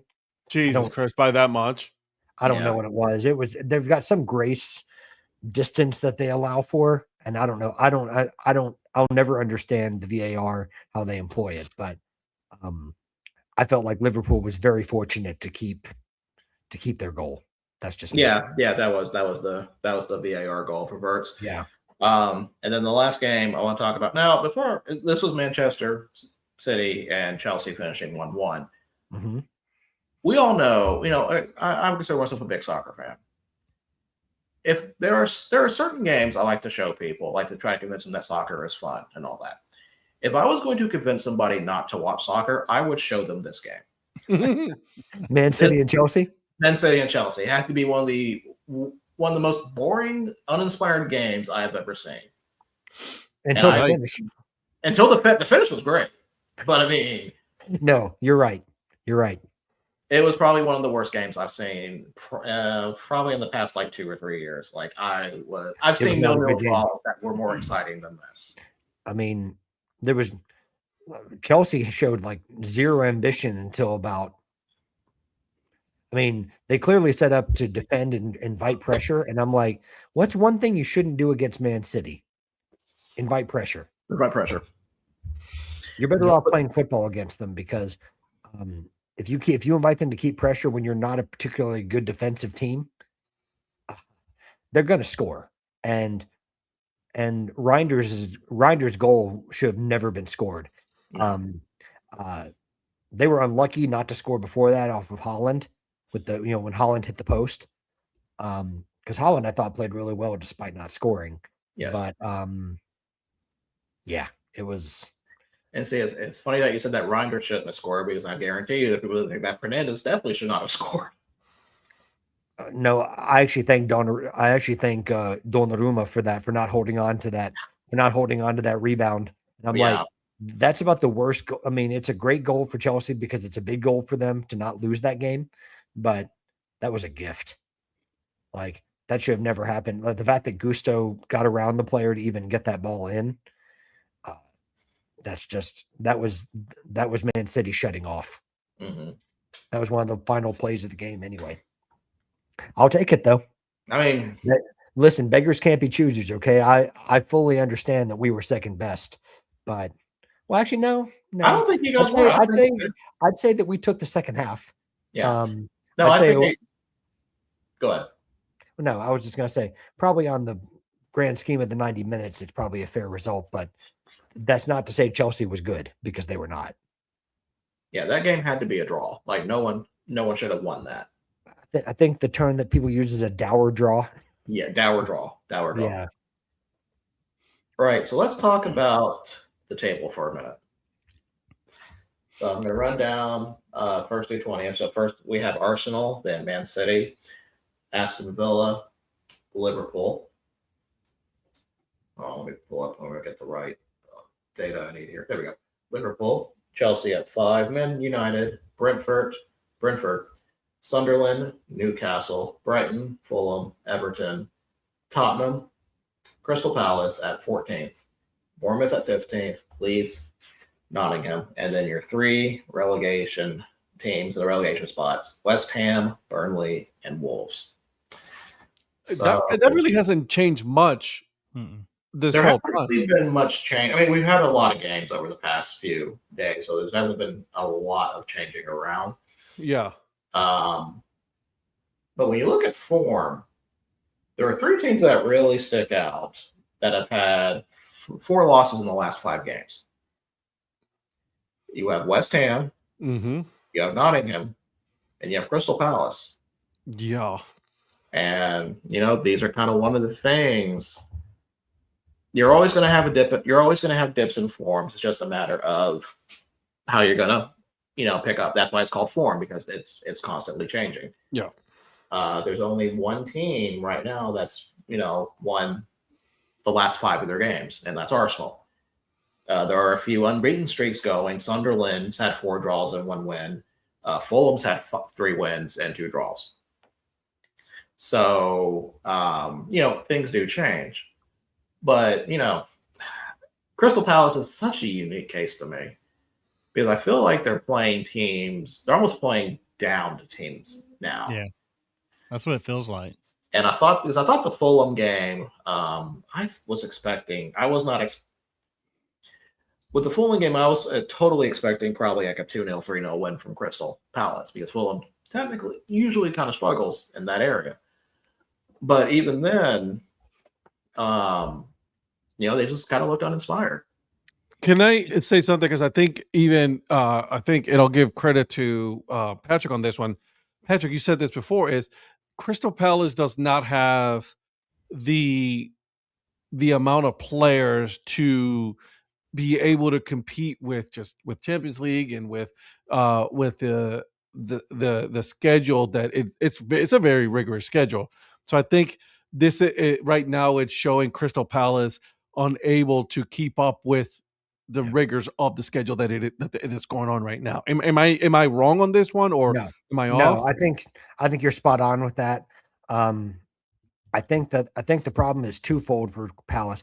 It's like what you said. I think it's that they don't have the depth to compete on all fronts. Okay. They kind of have to prioritize what competition they want to go after. But I also think that now that we're in January, you have people, despite, and I'll let Donnie talk about the signing, but there's other clubs that are after their good players. Yeah. Like Mark Gahey is probably, I wouldn't be surprised if he left this month. If they get a great offer, like I think Man City is even trying to sign Mark Gahey. So then that would be horrible for Crystal Palace, because that's one of their leaders. If they can't sign Mateta to a new deal, I think Mateta is, there's gonna be offers for him, because he's good enough to get those. Yeah. So for their star players, which is why I'm glad that they brought in a signing that they did, because if they have to lose someone, at least they got a good player back that can do something. But it's tough. It's tough for teams like Palace, because they have to continually find new diamonds in the rough and bring in young players that have to be able to meet the demands of the Premier League and everything else. It's tough when you're like one of those, when you're not that perceived top 16, because when you develop someone of value, your Man Cities, Liverpools, Arsenals, Chelseas, Man Uniteds, Tottenham's are going to come, or if they're really good, your Barcelonas and your Real Madrids are going to come calling for them, or your Bayern Munich's. Yeah, like Michael Olise is a great example. He's world class, and he's proving it at Bayern Munich. It's just good for Donnie that he went from one club Donnie supports to the other club Donnie supports. So it's great. Donnie gets to keep him in the Donnie Wise family of clubs. But is that just coincidence, or is it Donnie bankrolling both clubs? I don't know. I don't know. Michael Olise, I heard he knows a guy. Well, we'll have to check and see if anybody goes to Atletico Madrid or Clemson next. Then we'll know. I would not be surprised. Can you imagine? Can you imagine Dabo at Atletico Madrid? I mean, I Hey, y'all. Can we not Talk about a Ted Lasso situation? Yeah, that's Hey just y'all. bad. Hey y'all. Buenos dias. Okay. Hey, my name's Dabo. Buenos dias. Like, bro, it's wrong language. I am Atletico. I don't know. I think Dabo's more for Crystal Palace, dude. I could see Dabo at Crystal Palace. Can you imagine Dabo and Oliver Glasner in the same press conference? Stay tuned next week as we put college coaches and what Premier League team they would be a part of. Hey y'all, Well, Oliver Glasner is my new offensive coordinator. I think I said that to you, Donnie. It was on TikTok. Like the guy who said, if you follow this NFL team, this is your Premier League. Yeah, He actually did pretty good. It was actually kind of funny. That was interesting. Yeah. Ted Lasso actually did that, and not for every team, but like before the show was ever done, and they did those little interstitials. Ted Lasso did that with a few of the teams. Good, like, yeah. Like he did it with the Premier League teams at the time. And he's like Dallas Cowboys. Yep. So yeah, that was a. If you guys haven't seen that clip, I'll send it to you. It's pretty. Please funny. do. It's But funny. So my other question to you guys is, okay, Crystal Palace, we know like it's a lack of players, and I understand that. So what the hell is wrong with Tottenham then? Because my God. Do you guys remember where you finished last year in the table? Yeah. That never really got fixed. And I'm not even trying to be funny, like I'm serious. No, I know you're not. Yeah. And some of the signings that you have made just have not Panned out. paid dividends yet. Like to me, and sometimes it just takes time. But the problem is that in the Premier League, you don't get time. So, like, I think Xavi Simons, on paper was a great signing, but he hasn't he's been so far a classic Bundesliga signing to the Premier League. I mean, let's face it, if you're not Erling Haaland, very few players from the Bundesliga have translated well to the Premier League. And Virgil, you maybe can name a few that are slipping my mind. Well, like I'm thinking of Timo Werner, I'm thinking of Christopher Nkunku. Where would you put Pulisic on that? You what? Where would you put Pulisic on that? I'd say it was a relative success. Definitely more success than others. Not a barnstormer. Yeah, I mean, he certainly did more than Werner did. Yeah, definitely. Isn't he in Serie A right now? He is, but he was at Chelsea. I remember where he was. Yeah. I don't know. I'm well aware of that. Now, if we're talking COVID Pulisic, that was prime Pulisic at Chelsea. It's not the one I was talking about. I'm trying to think of other ones. That's going to bother me. Well, I mean, but you know a lot more about Bundesliga than I do. I was trying to think if there was someone from Dortmund that translated well to the Premier League, and I'm struggling. Other than Haaland, I'm struggling. There's not a lot of players that have been at Bayern that go to the Premier League. Usually someone leaving England going to Bayern. I almost had Sancho, but I don't know. Sancho Panza? Jadon Sancho? Jadon Sancho, maybe. I'd say no. I mean, he had a little bit like he was a disaster at Manchester United. Yeah. I mean, he was okay at Chelsea. I mean, he wasn't a barn burner, but he was okay. And he hasn't really done a whole lot at Villa. He's not a first choice player at Villa. Igatike is not really. It's not there yet, in my opinion. But to be determined. That's Florian, that's TBD. yeah, Florian Wirtz, as much as I would love to say he's already a bust, is TBD. Frimpong is TBD. Yeah, I don't know. Manchester City. Kevin De Bruyne. He came from Wolfsburg. Oh, come on, he came from Chelsea. He came from Wolfsburg, as far as I'm concerned. You mean his 1 year at Wolfsburg is what you're gonna put that on? Wait, you said, De Bruyne, he said he came from the Bundesliga, so yeah. Wasn't No, he you're at absolutely City? right. You're absolutely right. I'm gonna give you that one. That's a good call. That's Thank a you. good call. Wasn't he at City? Who? Kevin De Bruyne? Kevin De Bruyne. Yeah, but you know who brought him. You know who made him famous was Chelsea. He actually was at Chelsea. He came from Genk actually. In is that Belgium? Belgium. Is that Belgium? Yeah. Yeah. So he came from Genk because at one point Chelsea had De Bruyne, they had Lukaku the first time, and then they had Eden Hazard. So they had all three, and actually De Bruyne started under when Jose Mourinho was at Chelsea for his second stint. He actually started the very first game of the season. It kind of went. But also, do you know Mohamed Salah? Yes. He was at Chelsea too.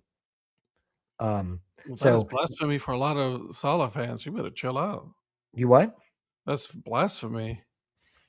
What? That he used to be at Chelsea? Yeah, but he was. He was. He came from SC Basel, to Chelsea, and then he went to. You mean Basel? Then he went to. Did he go to Fiorentina first and then to Roma, or was it the other way around? Oh, that's a good question. I do not remember. He went to because he was at Fiorentina for like a short time, wasn't he? Donnie, you're awake? Or was it just Roma? Are you sure? I'm hanging in there. Donnie, I'm asking you. I have no idea who you're talking about. Mohamed Salah. It was Fiorentina, then Roma. Yeah. Okay. So then he went to Liverpool from Roma. So yeah. Yeah. So Chelsea is famous for having like players. It's like just before they really turned into a superstar. Chelsea, and they just get rid of them. Well, it's just at the time Chelsea had such amazing players that they had two world-class players at every position, and they weren't patient enough to let these guys develop. So it's kind of like the exact opposite of what we have now. Now we won't sign an experienced player to save our lives, where it used to be we had all this experience we could count on, even if we weren't all that good. We had guys that knew how to win. And that's why we won all those trophies. It papered over the cracks about how chaotic things were at the club. So, see, like I'm trying to think of. I thought about another player, but technically there's a break between his Bundesliga club and probably his better known Premier League club. Oh my God! You're not talking about Granit Xhaka, are you? Not talking about Dimitar Berbatov. Oh, wait a second. Are you saying Dimitar Berbatov? Yes, that one. You know exactly what I'm talking about. When I exactly know what you're talking about. Dimitar Berbatov. Did you see that, Donnie? I did. See, God, why am I so far behind? This is annoying. Fast forward. I'm live. Donnie, are you believing yet? Oh, that's amazing. That's a great catch. That's a great catch. Donnie, are you believing yet? Bo leaving? Bo leaving, yes. He's leaving in a minute if you keep saying that. I know. No. That's Hopkowitz, yeah. So well, I'm glad Virgil at least knows what I mean when I say believe. Exactly. Well, most of the things you say on here, Virgil's the only one that knows what you're saying. Touche. Virgil gets me. I want to hop on to Championship for a minute.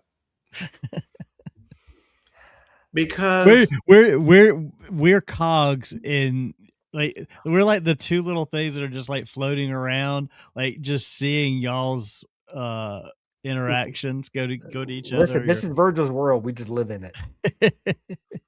So I do want to talk about Championship for a minute, because why? Do you guys know who was a point out of the promotion playoff games? No. That is Wrexham. Shut the yes, front they are. door. Yes, they Wrexham? are. They just got hero Paul Mullen back. They Yeah. did get him back. Oh, did they recall him Wrexham? from his loan at Wigan? I didn't even No, know that. They they- didn't they- recall him. His No. loan ended short. Yeah, don't- they voided his the rest of his contract, his loan, and they His sent loan. them back. Yeah, Yeah. Wigan sent him back. Yeah, they sent him back. Guess he wasn't playing enough at Wigan, huh? I He saw wasn't that. I was Wigan. like, I was about to send it to you guys, and I totally just like Super Paul. Is he Super- going to turn back into Super Paul Mullen? Super Paul Mullen, yeah. yeah. So yeah, At his I was, age, I highly doubt it. But they're a good. Wrexham's a good example of sticking with your manager because Phil Parkinson, there's been a few times throughout his time at Wrexham that people have called for him to be sacked, and Mhm. they've stuck with him. And look, he knows what he's doing.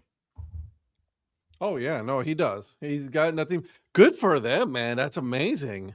Yeah. Are you talking about former Bolton manager Phil Parkinson? Was he Bolton? Yeah, he was. Oh, He was at Bolton. He was at Bradford City. He used to be at Sunderland as well, I believe. see, I vaguely remember that. So Wrexham is sitting ninth right now, tied with Stoke City at 40. They've won the last 4 out of their 5. Yeah. Oh, So- you said Wrexham's tied with Stoke City? Yes, Can we talk about the job Mark Robbins has done at Stoke? Stoke's definitely one of the. I'm going to say a big surprise. I mean, they're a lot better than where they are, but I mean, Stoke last year was 18th in the table, and they're at 9th. So that's definitely a nice. Mark job. Robbins, and I know they've tailed off a little bit, but Mark Robbins has done an amazing job at Stoke because he's the first manager that's gotten a tune out of that side in probably 10 years since Tony Pulis left. Yeah. Right now, the team that I'm still interested in see where Preston ends up. I feel like Preston is going to be because they're only 3 spots away from the automatic qualifier from Middlesbrough. Now Ipswich is a game in hand, so they can jump them later.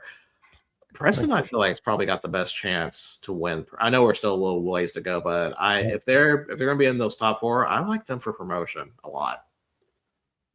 Yeah. And man, the job that Frank Lampard has done at Coventry. Wow. Man, look at Wrexham. Yeah, his lead's slipping a little bit though. It is. It was comfortable. It's only 6 points now. Yeah. I mean, during this busy holiday period, they've definitely hit a rough patch. Yeah.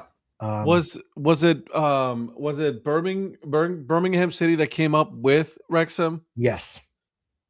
Okay. And Birmingham just signed the Philadelphia Union right back, I want to say, who's a pretty good player, and he was one of the better defenders in MLS, and now he's joining Birmingham City, so that's a good signing for them. Who's been a really good run of form has been Watford. Yeah, Watford's been unbeaten in their last 5. Yeah. So Yeah, Watford further than that. Yeah, Watford's been, and I'm trying to remember I can't ever keep up with who the manager is at Watford because, the Pazzo family changes them out. Oh, it's Javi Gracia. It's Garcia. It's Javi Gracia for about the 1400th time. That man's had more chances than Dabo. I mean, really. Goodness me. Javi Gracia. Has he been there like 3 times in the last 3 years? I feel like he has. I'm not even trying to exaggerate when I say that. I'm actually looking it up. Let's see. I love how the Sheffield United crest looks like a samurai crest. Well, they're called the Blades. Yeah, I'm just saying it. I like it. Well, apparently it's only one other time, Virgil, but it felt like it was longer. He was there 2018, 2019, and now he's back there. He's back now. So good for Javi Gracia. Millwall is 5th. If they Virgil, what are you going to do about this? You're the GOAT. Millwall make the make them Premier have a League, bad run of form, please. They need it. I do not want to see Millwall in the Premier League. Donnie doesn't want to see Millwall in the Premier League. Or at least if Millwall makes it, that West Ham goes down. Listen, we are not ready for. I'm going to make Ed not be a Millwall fan. Ed, Millwall are the Baltimore Ravens of the English Championship. Okay? Nope, not doing that. I thought that'd be more than MK Dons, but that's just you what? I thought that'd be more the MK Dons. Okay, if you want to be more appropriate, then sure. Sorry. But if you want to be more appropriate, then sure. But if you want to be more historically correct, then sure. But yeah, that actually is an excellent comparison. Now that you say it, so does that mean that Ed's a Wimbledon supporter? He's not. Yeah, that's what FC Wimbledon. Nope, he's not. If you understood FC Wimbledon, if you understood, you probably would actually sign with Wimbledon versus MK Dons, you would understand why we're making that comparison. FC Wimbledon, AFC Wimbledon, AFC Wimbledon. Yeah. Do you remember how Modell took Cleveland to Baltimore in the dead of night? Yes. Well, the former Wimbledon, the first iteration of AFC Wimbledon, basically did the same thing and moved to Milton Keynes. And they renamed themselves. They took all the history that AFC Wimbledon had, all the championships, all the notoriety they had, because that was a club with a lot of history. And they basically just blew it up and they said, we're going to be Milton Keynes Dons, also known as MK Dons, for money, essentially. And then what had to happen with the pyramid, English pyramid, the AFC Wimbledon had to reform a new club. They had to start in the National League. Sorry, they had to start in non-league football and work their way up to where they are now. And they have a club that's not only on par with MK Dons, they've been above MK Dons in the table, but they had to do it building from scratch. Golly. Yeah, to give you an idea. Am I right on that, Virgil? Isn't that essentially what they had to do? AFC Wimbledon right now is in League One. MK Dons is in League Two. Oh, has MK Dons fallen to League Two now? They have fallen to League Two. Do you remember when Carl Robinson was there and then they were in the championship? I do remember championship MK Dons. I'll say this: they got a nice little crest. That's probably the only good. I have a good friend of mine that AFC Wimbledon. Oh, yeah, Wimbledon's crest I love. Yeah, I have a good friend of mine that he lives in the States now, but he used to live when he was in England. He lived around Wimbledon. He's a Chelsea supporter, but his home club is really AFC Wimbledon, and so obviously he knows all about how the people felt. But you want to talk about a nasty rivalry, MK Dons and AFC Wimbledon. Man, that's a nice little. I really like that crest. We may have gotten AFC Wimbledon a new supporter there, Virgil. I mean, wouldn't be a bad team to follow. No, it wouldn't. They're a fun team. Whether they make it back to the Premier League, I doubt that. I think they would probably. I don't think the finances. I don't think the financing's there for them to do that. I think they could make it to the championship. Yeah, I could see them pulling like what Wrexham did and make it to the championship. I can see that, but I don't see them having the investment necessary. I could become a supporter of this team. I like this. Yeah. Patrick. I kind of think, yes, sir. Patrick. Yes, sir. You know who is second currently in League One? I do not. Lincoln City FC. Former non-league Lincoln City? Former non-league. Ooh. Good for Lincoln. I remember when they made their Cinderella run in the FA Cup. Yeah. A few years back. Is that the Imps? That's the Imps. With a very unforgettable logo once you see it. I'm going to pull it up for Ed so he can see this one. Yeah. I was trying to think of which championship team Donnie would follow. Poor Donnie. He just has me insert him in conversations. Which championship team? What do you mean? Yeah. Second, like below the Premier League. Because I've got to add yet another. Yeah, he follows Wrexham. Follow Wrexham. Oh, that is Wait, is that looks like, you know what that reminds me of? It reminds you of a poorly drawn St. Louis University logo. Is that a satyr? It's an imp. They are known It's as like the a red. red version of that mascot you showed earlier that was yellow. Kingsley? That's not Red Kingsley. What is this Nah, thing? it's an imp. It's an imp. What's an imp? It's an imp. Just below a pimp. Yeah. That's this club was founded 142 years ago, Yep. Yeah. and they've still kept that same logo. You gotta keep the classics. Yeah. Probably means a lot to them. No, go for it, baby. Do you? I mean, sure, it's not the Browns dog pound logo, but still, you know. I hate that thing. Come on now. You know I hate that atrocity. I know you do. I know you do. We may be seeing it again soon. Uh-oh. What? We'll see. Oh God. Oh, that's I right. forgot. That's right. We're in 2026, gentlemen. Happy Yeah, New Year. I forgot. We're about to be in March soon. Our second show of the new year. So that is it for Soccer Talk I have. Yeah. And apologies to our chat and to you guys for dominating so much of the conversation tonight. I did not really intend that, but I appreciate you. That's a being lie. patient with me. Actually, that is not it for Soccer Talk because I still have to talk about Africa Africa Cup Cup of of Nations. Nations real quick. Mostly because they're in the quarterfinals right now. They're in the round 16, and we've already had a really big upset, in my opinion. Patrick, you probably would understand this one more as an upset. Mali beat Tunisia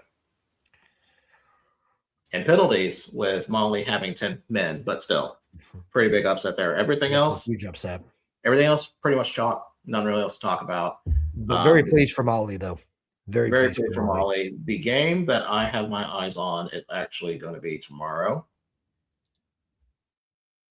Algeria, Democratic Republic of Congo. Ooh. Because I want to see, first off, Democratic Republic of Congo has gotten some publicity lately from their statuesque fan that stands straight up for 90 minutes. I don't know how that guy does that. That's commitment. That is commitment. So I'm I looking can see forward that. to I can see Donnie doing that for Clemson. No. Well, I'm it sorry. reminds me. Clemson. Sorry, Clemson. It kind of reminds. Are you guys familiar with the St. Joseph's basketball team and their mascot? Yeah. Kind of like what that mascot does, flapping his wings for the entire game. Yeah, that's insane. And I still remember I saw them in a NCAA tournament game, the first round in Birmingham, and I remember just I watched the mascot more than the game because he was like, okay, he's got to take a break. No, the entire game flapping his arms. I thought that was pretty amazing. That dude's shoulders was shot at the end of that game. But what the guy's doing for the Democratic Republic of Congo, I think is even more impressive. Oh yeah, he's like one of those guys on the street in New Orleans that just stands like a statue and holds his arm out. And I'm like, how can you hold your arm out extended like that without movement? It doesn't even appear. I mean, I know he's blinking, but he barely blinks. And it's like, how in the hell do you do that for 90 plus minutes? I hope for his sake the game does not go to extra time. Oh, Right. Yo, that was a hell of a touchdown run. What a game this is. These guys are finding the gap big time. Yo. Listen, what did I say about Illinois State? That Count fight. them out. I'm not saying they're going to win. I'm just saying don't count them out. So if Illinois State wins this game, then we will have somebody that finishes dead last. We just don't Hello, know, everybody. or we just didn't know if their momentum was going to carry with the layoff, but they seem to be all right. Yeah. Virgil, I'm honored to finish Oh. last yet again. I've been meaning to ask you guys this the whole game too. There's a guy that plays for Montana State that has the coolest version I've seen, and I don't understand how he's got such a better version of the Guardian cap. Oh yeah, that's a new version. Like that is like way better than anything in the NFL. That's a That new thing is design. yeah. Well, nothing right there, number beats 7. Petr Cech scrum cap. Okay. I mean, that thing is awesome for what it is. It doesn't look like damn Rick Moranis wearing the Spaceballs helmet. Virgil knows about Petr Cech's scrum helmet. Oh yeah. That's the only way I know about him with this. I mean, that's the only way I see him with his helmet. That thing's iconic. So Chelsea's former goalkeeper, and he is actually a former Arsenal goalkeeper, as much as I hate to say it. Petr Cech, he was in he had his skull cracked from a one-on-one situation when he was in his first days at Chelsea and it's sort of his first couple of years, and he had a fracture in his skull. So when he came back to play, he from that point on he wore a rugby scrum cap whenever he played in goal. Huh. Yeah, I mean it was basically saved his life. Right. It was. And he had a great career. He had a great career afterwards. So I mean, it certainly preserved his career. But yeah, whenever I think about these scrum caps now, I can only think about Petr Cech. So that is it for soccer. Let's talk about the Division III game from last night. You mean the ice hockey game? The ice hockey game? Yeah, they were slipping and sliding everywhere. These guys were just all over, bro. There were some good hits in that one too. But Wisconsin River Falls wins their first national championship, beating the champion from last year, North Central. Now we all pick North Central. We admit it. I do. Former Oklahoma State walk-on. Former Oklahoma State walk-on that I didn't even know was there until I found that out, folks.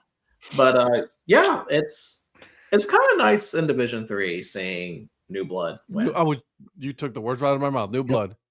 Yeah. And it's good to see a new blood that's not WCW. Okay. Oh yeah, we don't want to talk about that one. Yeah, there's certain things in wrestling I will not talk about. And mid 2000s, new blood is one of them. You're smart. You're smart to stay away from that. Yeah, but no, usually this was kind of I'm not gonna say the biggest problem I had with Division II, Division III, and FCS at the time, but it was definitely one of the deterrents that it was pretty much the same teams. Division III kind of broke the Mount Union Wisconsin Whitewater streak a while back ago. So now there's kind of like, there's still some other teams. North Central was one of them. Cortland, I know, was part of that too. But it's nice to see there. But I look at this FCS game and I cannot think of the last time where we've had two teams. And I don't know, let me verify before I say that. I don't believe either of these teams have an FCS championship. Oof. I'm telling you, I love some of the moves that these guys have in this game, like the shake and bake. Whew.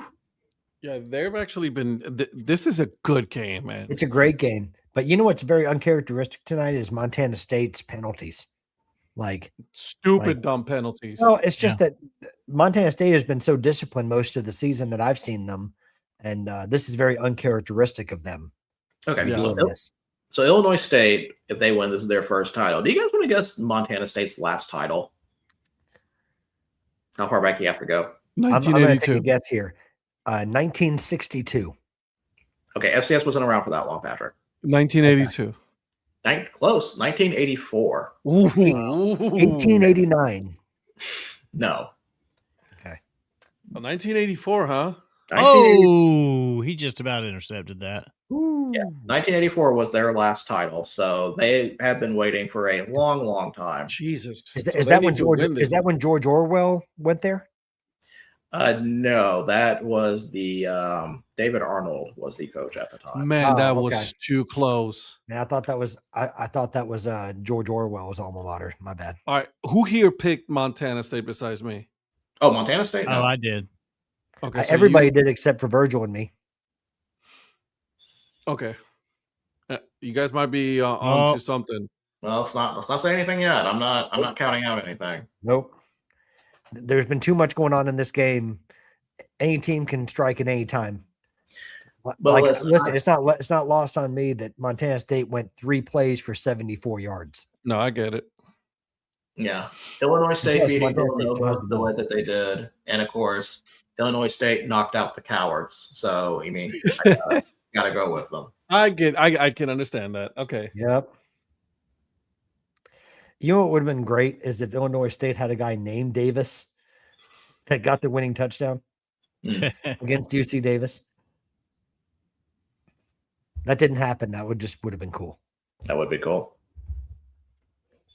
Okay, I'm going to check another stat because now I'm kind of curious about this. Man. So you were right. Illinois State would be the first FCS championship in program history. They just put it up on the screen. Yep, they did. Where do you think I'm reading it?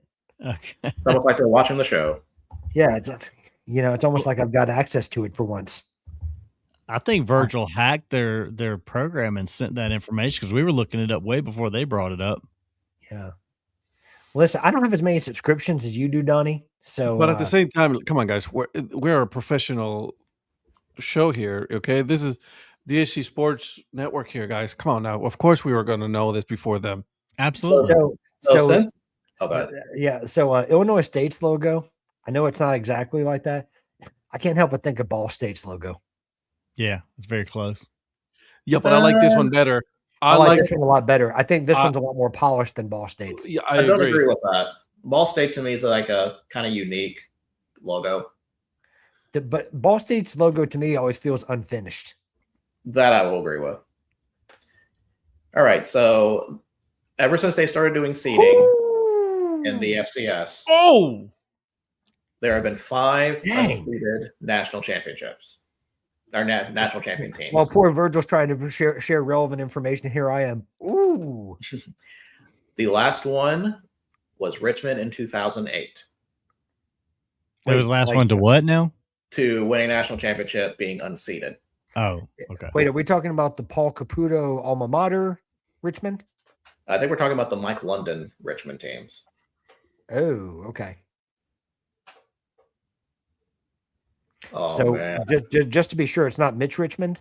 Not Mitch Richmond. Good, okay. Good call, by the way, though. I used to have a Mitch Richmond jersey. I don't know why. Yeah. I bet Donnie had a Mitch Richmond Kings jersey. No?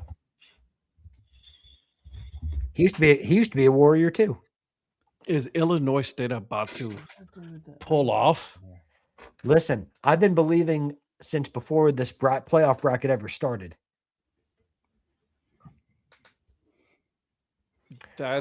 Although I did not pick them to beat North Dakota State, I will say that. I mean, who did? Nobody did. Yeah, I gave them no chance in that game. I'll be the first to admit that. But I was thrilled when they did. I did say that I thought they'd give them a game, but I picked North Dakota State. Yeah, it's funny. The first time I saw Illinois State this year, they were struggling in double overtime against North Alabama. And I'm like, this team's got problems, and they've got it together. I admit I was wrong. Is there a way that we can have Illinois State play Alabama State? I can see them playing eventually. Well, I just want Illinois State to beat the brakes off of Alabama State. That's all I want to see. Fair enough. Listen, if Virgil the Goat doesn't like him, I don't like him either. So I wonder their schedule's actually out next year. I might need to see if Illinois State has a hat. They probably do.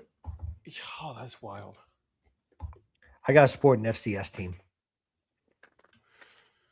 Ooh, Titans are going to interview Raheem Morris. Really? Wrong show, yeah. These NFL candidates right now, they're so wild to me. Like all these candidates that are like the Browns have been linked to Mike McCarthy. Well, I don't know why. Brian Flores, McDaniels,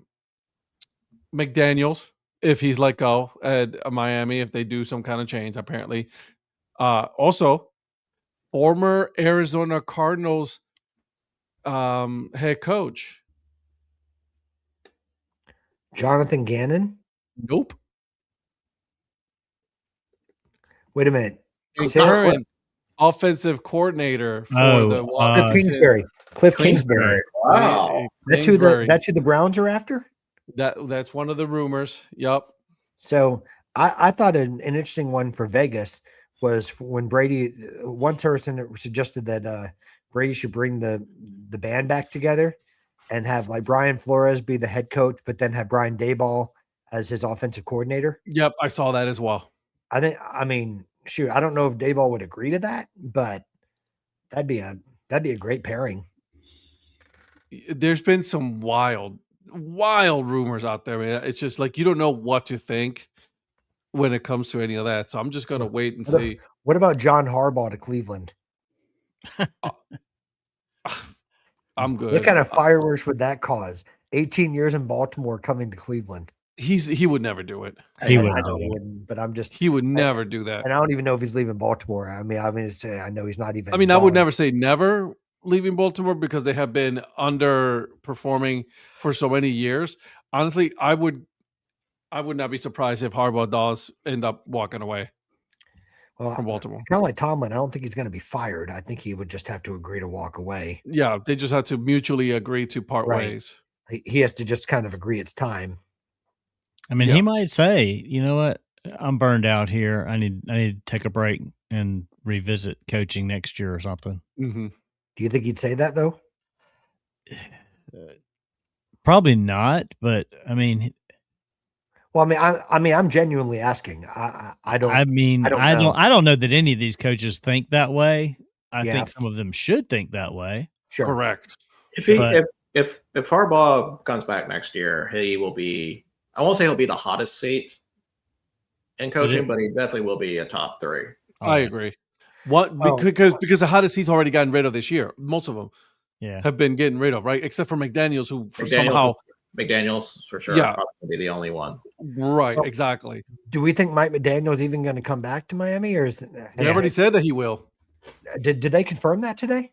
Miami? They confirmed that early in the season, 2 games before the game when the season was over. Well, I was going to say, but he's still been on lists about. I still see him on lists of like, will he or won't he be back? I Trade. think that's clickbait.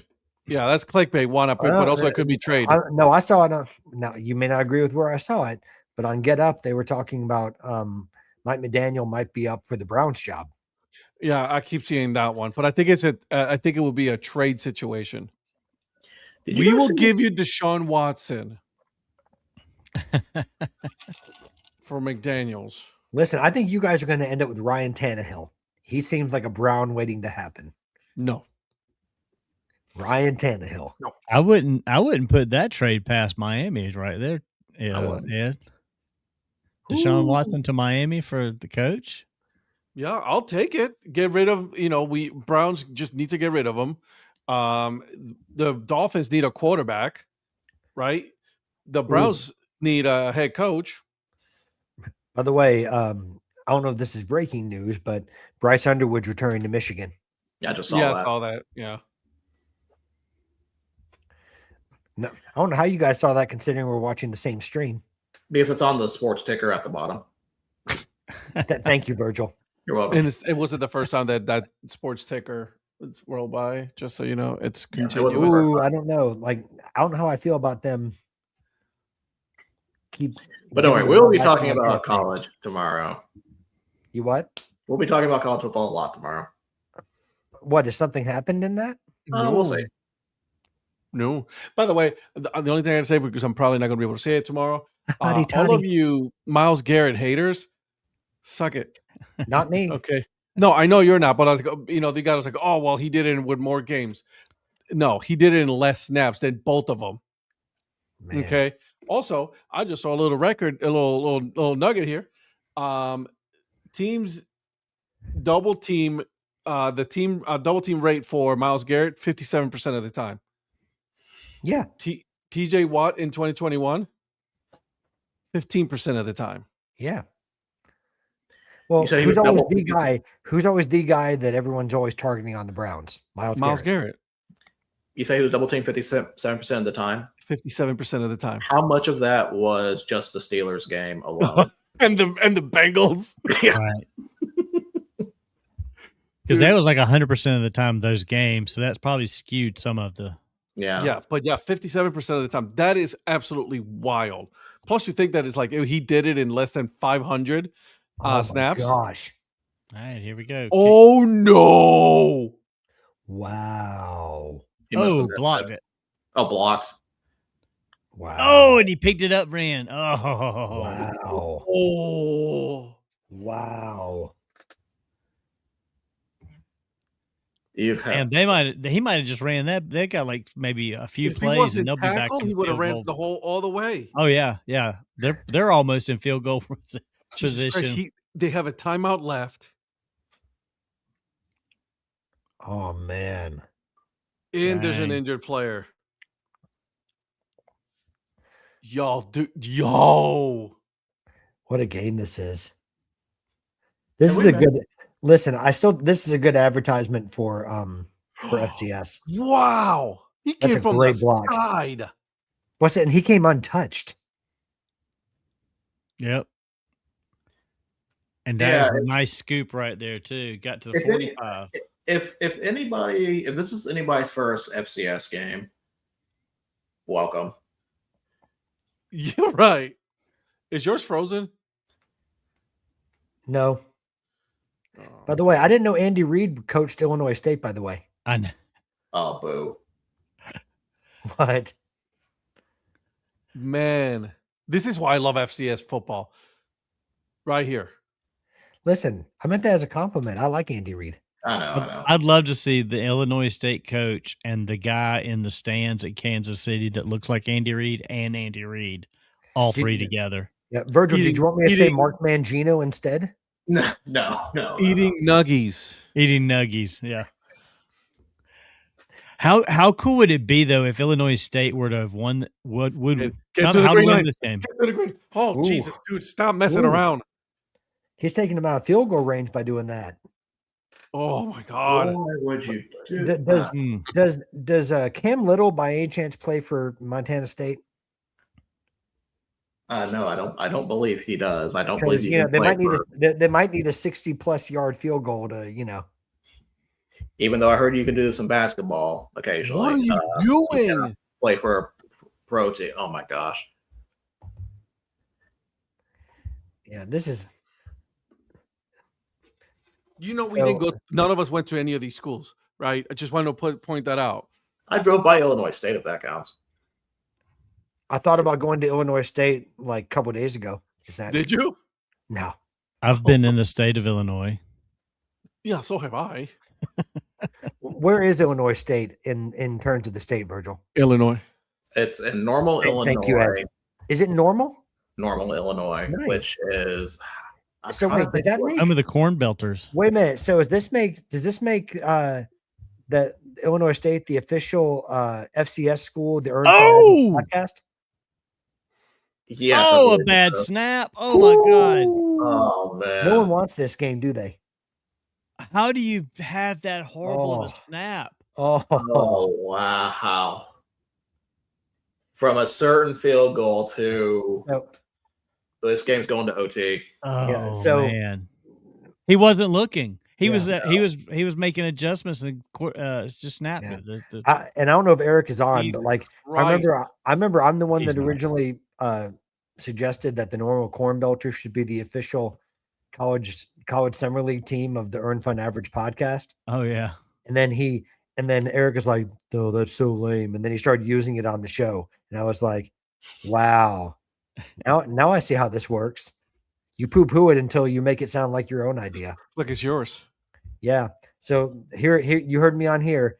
Illinois State and Normal, Illinois is the official FCS team of the Earn Fun Average podcast.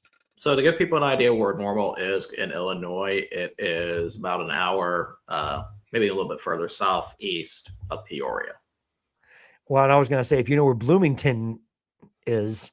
And where's Peoria? Put the map up, son. If you don't know where Peoria is, just pull up baseballmapper.com and do it yourself. Uh-oh. I know where Chicago is. Someone hasn't been to a Peoria Chiefs game. Is he going for the kick here? He's You punting. have to. Oh, he's punting. He's punting. Okay. They're at their own 35. Like there's no. Cam Little might have a Cam Little leg. You don't know. The hell he does. Surely they're not going to fake this. They wouldn't see it coming. Not with 21 seconds on the clock. No, you know what they're gonna do? They're gonna pull an Indianapolis Colts and have their punting formation on third and fourth down. That was so funny. That was great. Oh no, he got tripped up by his own guy. Good kick, though. Hot dog. Yeah. That's a hell of a kick. Yeah. Are we doing a flea flicker here or Hail Mary? I mean, Rittenhouse has the arm, so I take a knee, go to overtime. no, throw it. What do you care about stats at this point? I mean, you got to take a couple of shots here. You have 12 seconds. You can try to get at least one Yeah. halfway through and then Yeah. have enough to heave it. Does Illinois State have any timeouts? No, No. nobody has timeouts.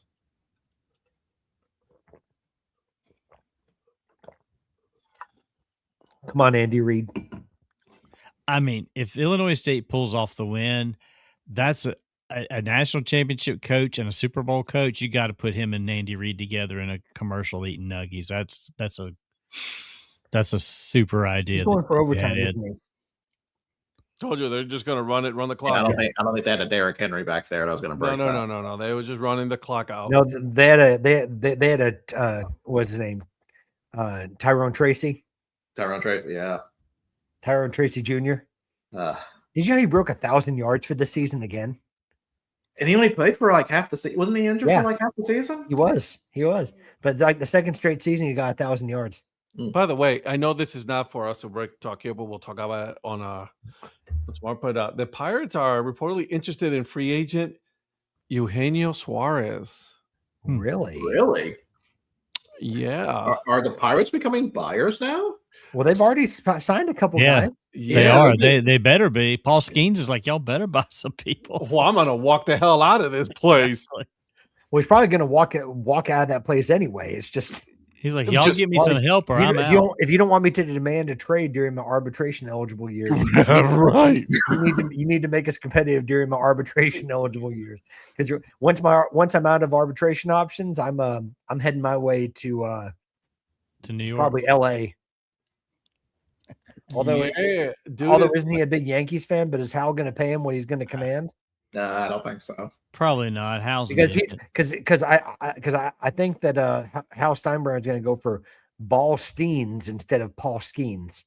I think Hal Steinbrenner reads the Book of Jerry. Mhm.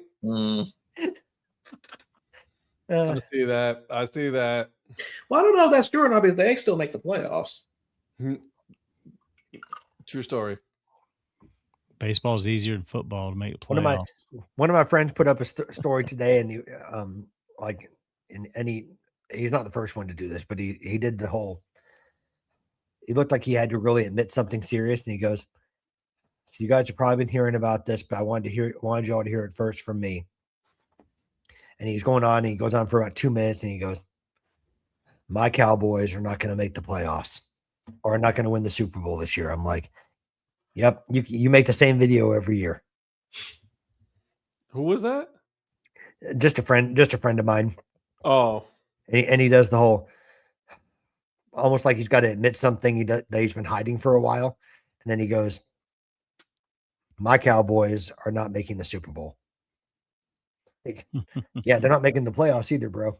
they don't care about making the playoffs. The Cowboys never have not cared in so long to make the playoffs. They're such an and you want to know what? unserious team. Go ahead, Virgil. I'm sorry. They're such an unserious team. Well, and do you want proof of that? They're and they are an Their head entertainment coaching team. hire last season. Exactly. Like, Agreed. by the way, no disrespect. What's his name? The Schottenheimer. Schottenheimer. Like, no disrespect to Brian Schottenheimer. Is it Brian? Is that right? Brian. Yeah. No disrespect to Marty. Brian Schottenheimer. He's a decent offensive mind, but he's not a head coach.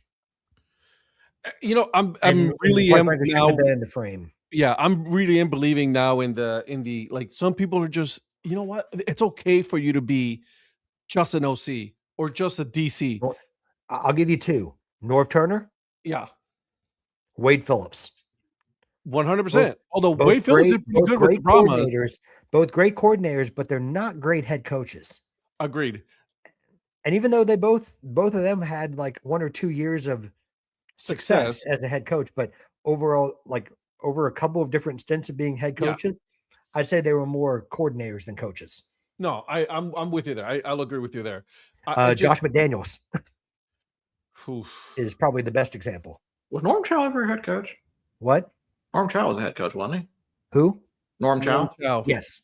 Okay, yeah. I thought so. Norm Chow was the coach at, was it UCLA? Yeah. Yeah, he was at UCLA. Yeah. Because was he the coordinator at USC? And then he was. That I don't know. I don't know if he was ever at UCLA before UCLA. Oh, well, now you got me looking it up.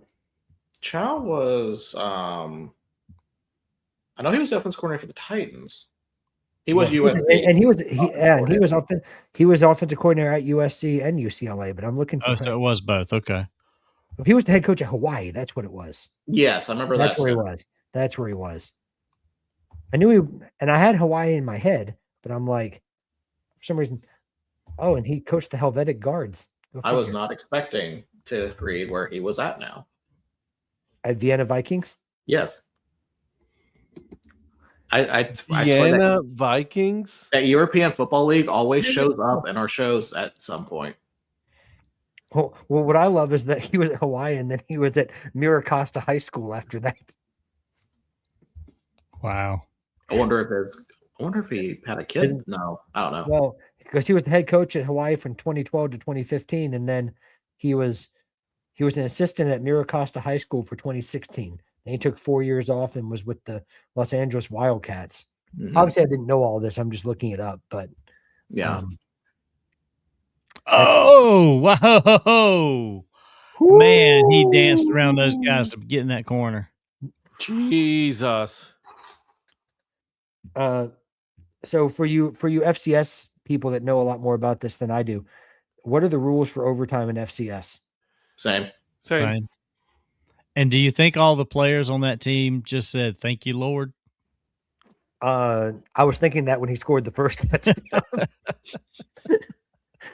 but the answer to your question is yes. Yep.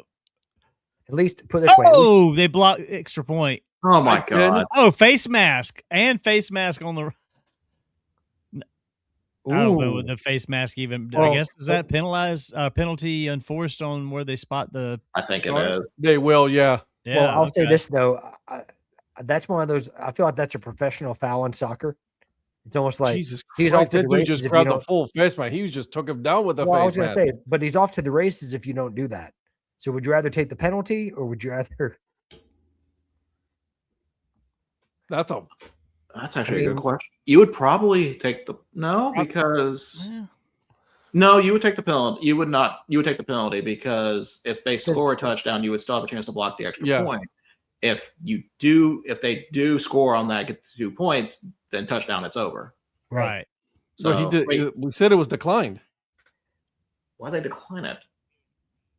Well, I'm thinking of, and not to cross sports again, but I'm thinking of soccer where where sometimes there's a professional foul, right? Where it's like, I don't think he was doing that. I think he was just trying to take him down and fingers got caught in there. No. I'm sorry, homie.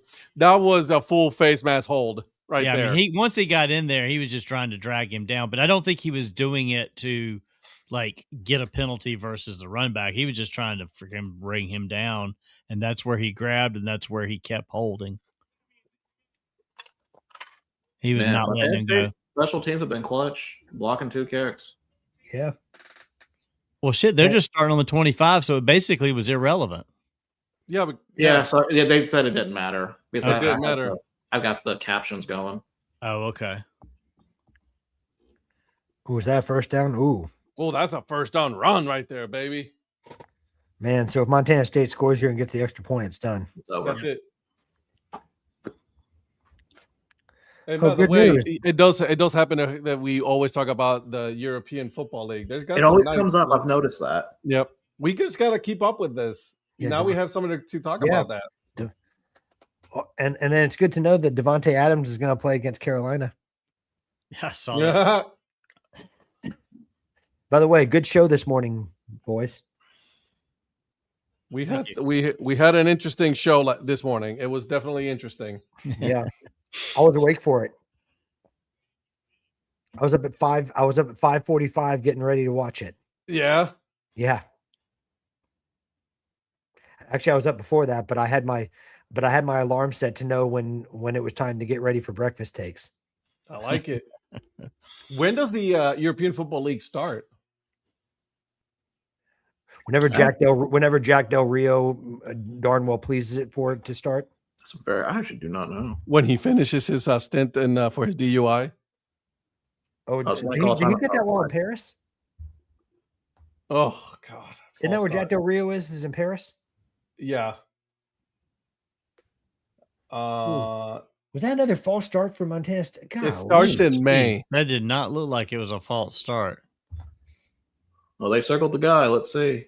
They circled two of them, and they look like they moved as the snap happened, but I don't know. Are they saying it was 64 or? I don't know. They circled both guys on the end down there. I don't know which one. No, that's Nintendo. Yeah, the commentators are saying they didn't see a false start. They said that must have been a phantom call. Yeah. So 2nd and 11. Ooh. Now back to this is getting interesting now. Okay. All right, so we got to keep an eye on every time I see Lamson, I keep thinking it says Larson, and I'm like, man, that ain't my team. The European Football League starts in May. For the looks of it. Well, good. So, do we get to tell Zach Beeson that football is all year round now? You better not. Yeah, between the UFL and European League and the Canadian League, it is. Yeah. Oh, did he get that? Oh nope. No! Oh no! He should have caught that. No. Oh! That was a slant. Oh, that should have been over. It was a little bit behind him. What the Hornets beat the Thunder? What the hell? Dude, that was on his and he almost intercepted it. He should have intercepted that. That should have been picked. Oh, that should have been caught, and then if that should have been picked at the same time. Oh no! Oh my God! This is it. This is it. By the way, Virgil, the Thunder are gonna annihilate the Warriors this week. I don't know the way they my beloved team is a dumpster fire. One, number two, they have no one healthy to play. I think they said they were going to be without Curry, Butler, and Green. Of course, with Green, it might be addition by subtraction. That's about to say.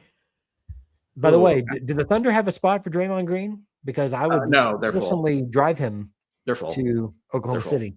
Draymond Green needs to go away now. That's at this point, he needs to just go away. Man, this is what do they always say in a rap song? This is grown man Bia. Oh my God! Here we go. Just get the first down. I love how we're just neutrals in this, and I feel like we're so invested. We're so invested in this game. Yeah. By the way, do you think that Eric's tuning in, pretending that Montana State looks like Notre Dame fighting Irish? Notre Dame would beat these teams right here, man. You know what I'm saying? But like it does, they do look like Notre Dame. The gold helmets and the Navy, and the Under Armour. I'm like, if I didn't see the M up there, I was looking for, and if I was looking for a 4-leaf clover, I'm almost thinking, man, they look like Notre Dame. Mm-hmm.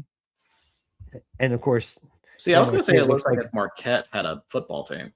Well, with the M, of course, but yeah. Okay, here we go, boys.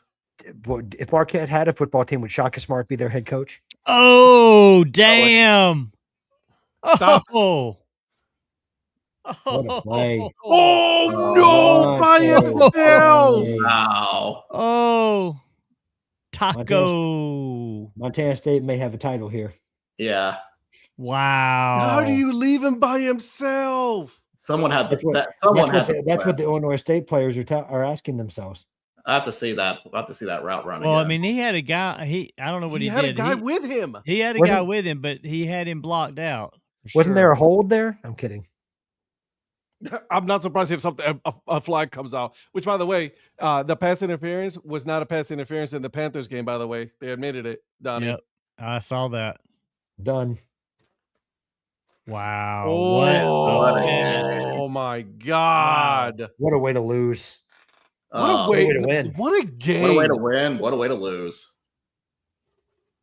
I mean, that's Listen, last sorry. night's game. I mean, that's like the Pittsburgh fight. Hey, I can guarantee you the college football playoff Division I is not going to come close to this game. no. Not going to come close to this. Man, you feel for Illinois State though. You feel either way. Whoever would have lost, you fell for them. Yeah.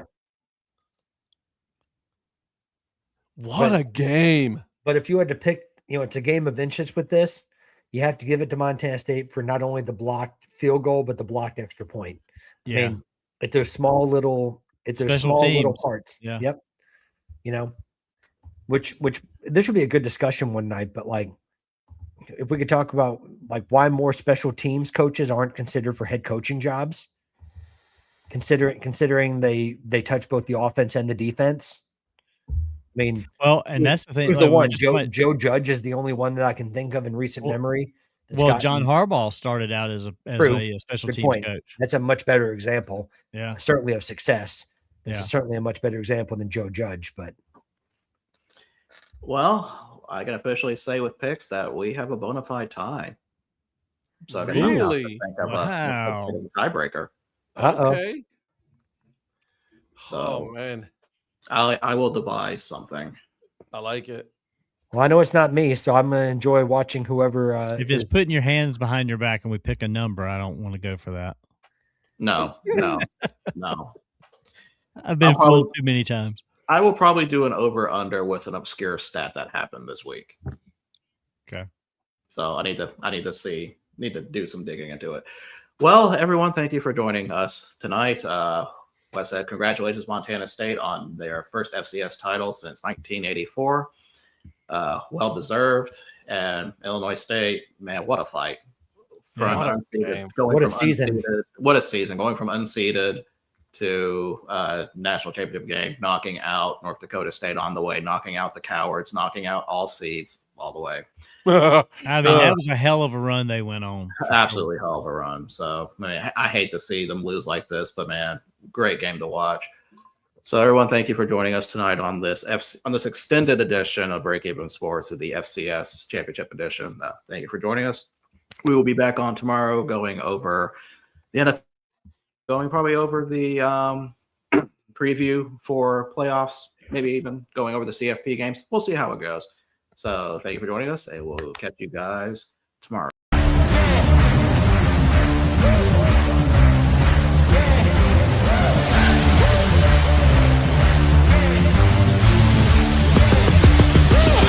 We're gonna take on the world.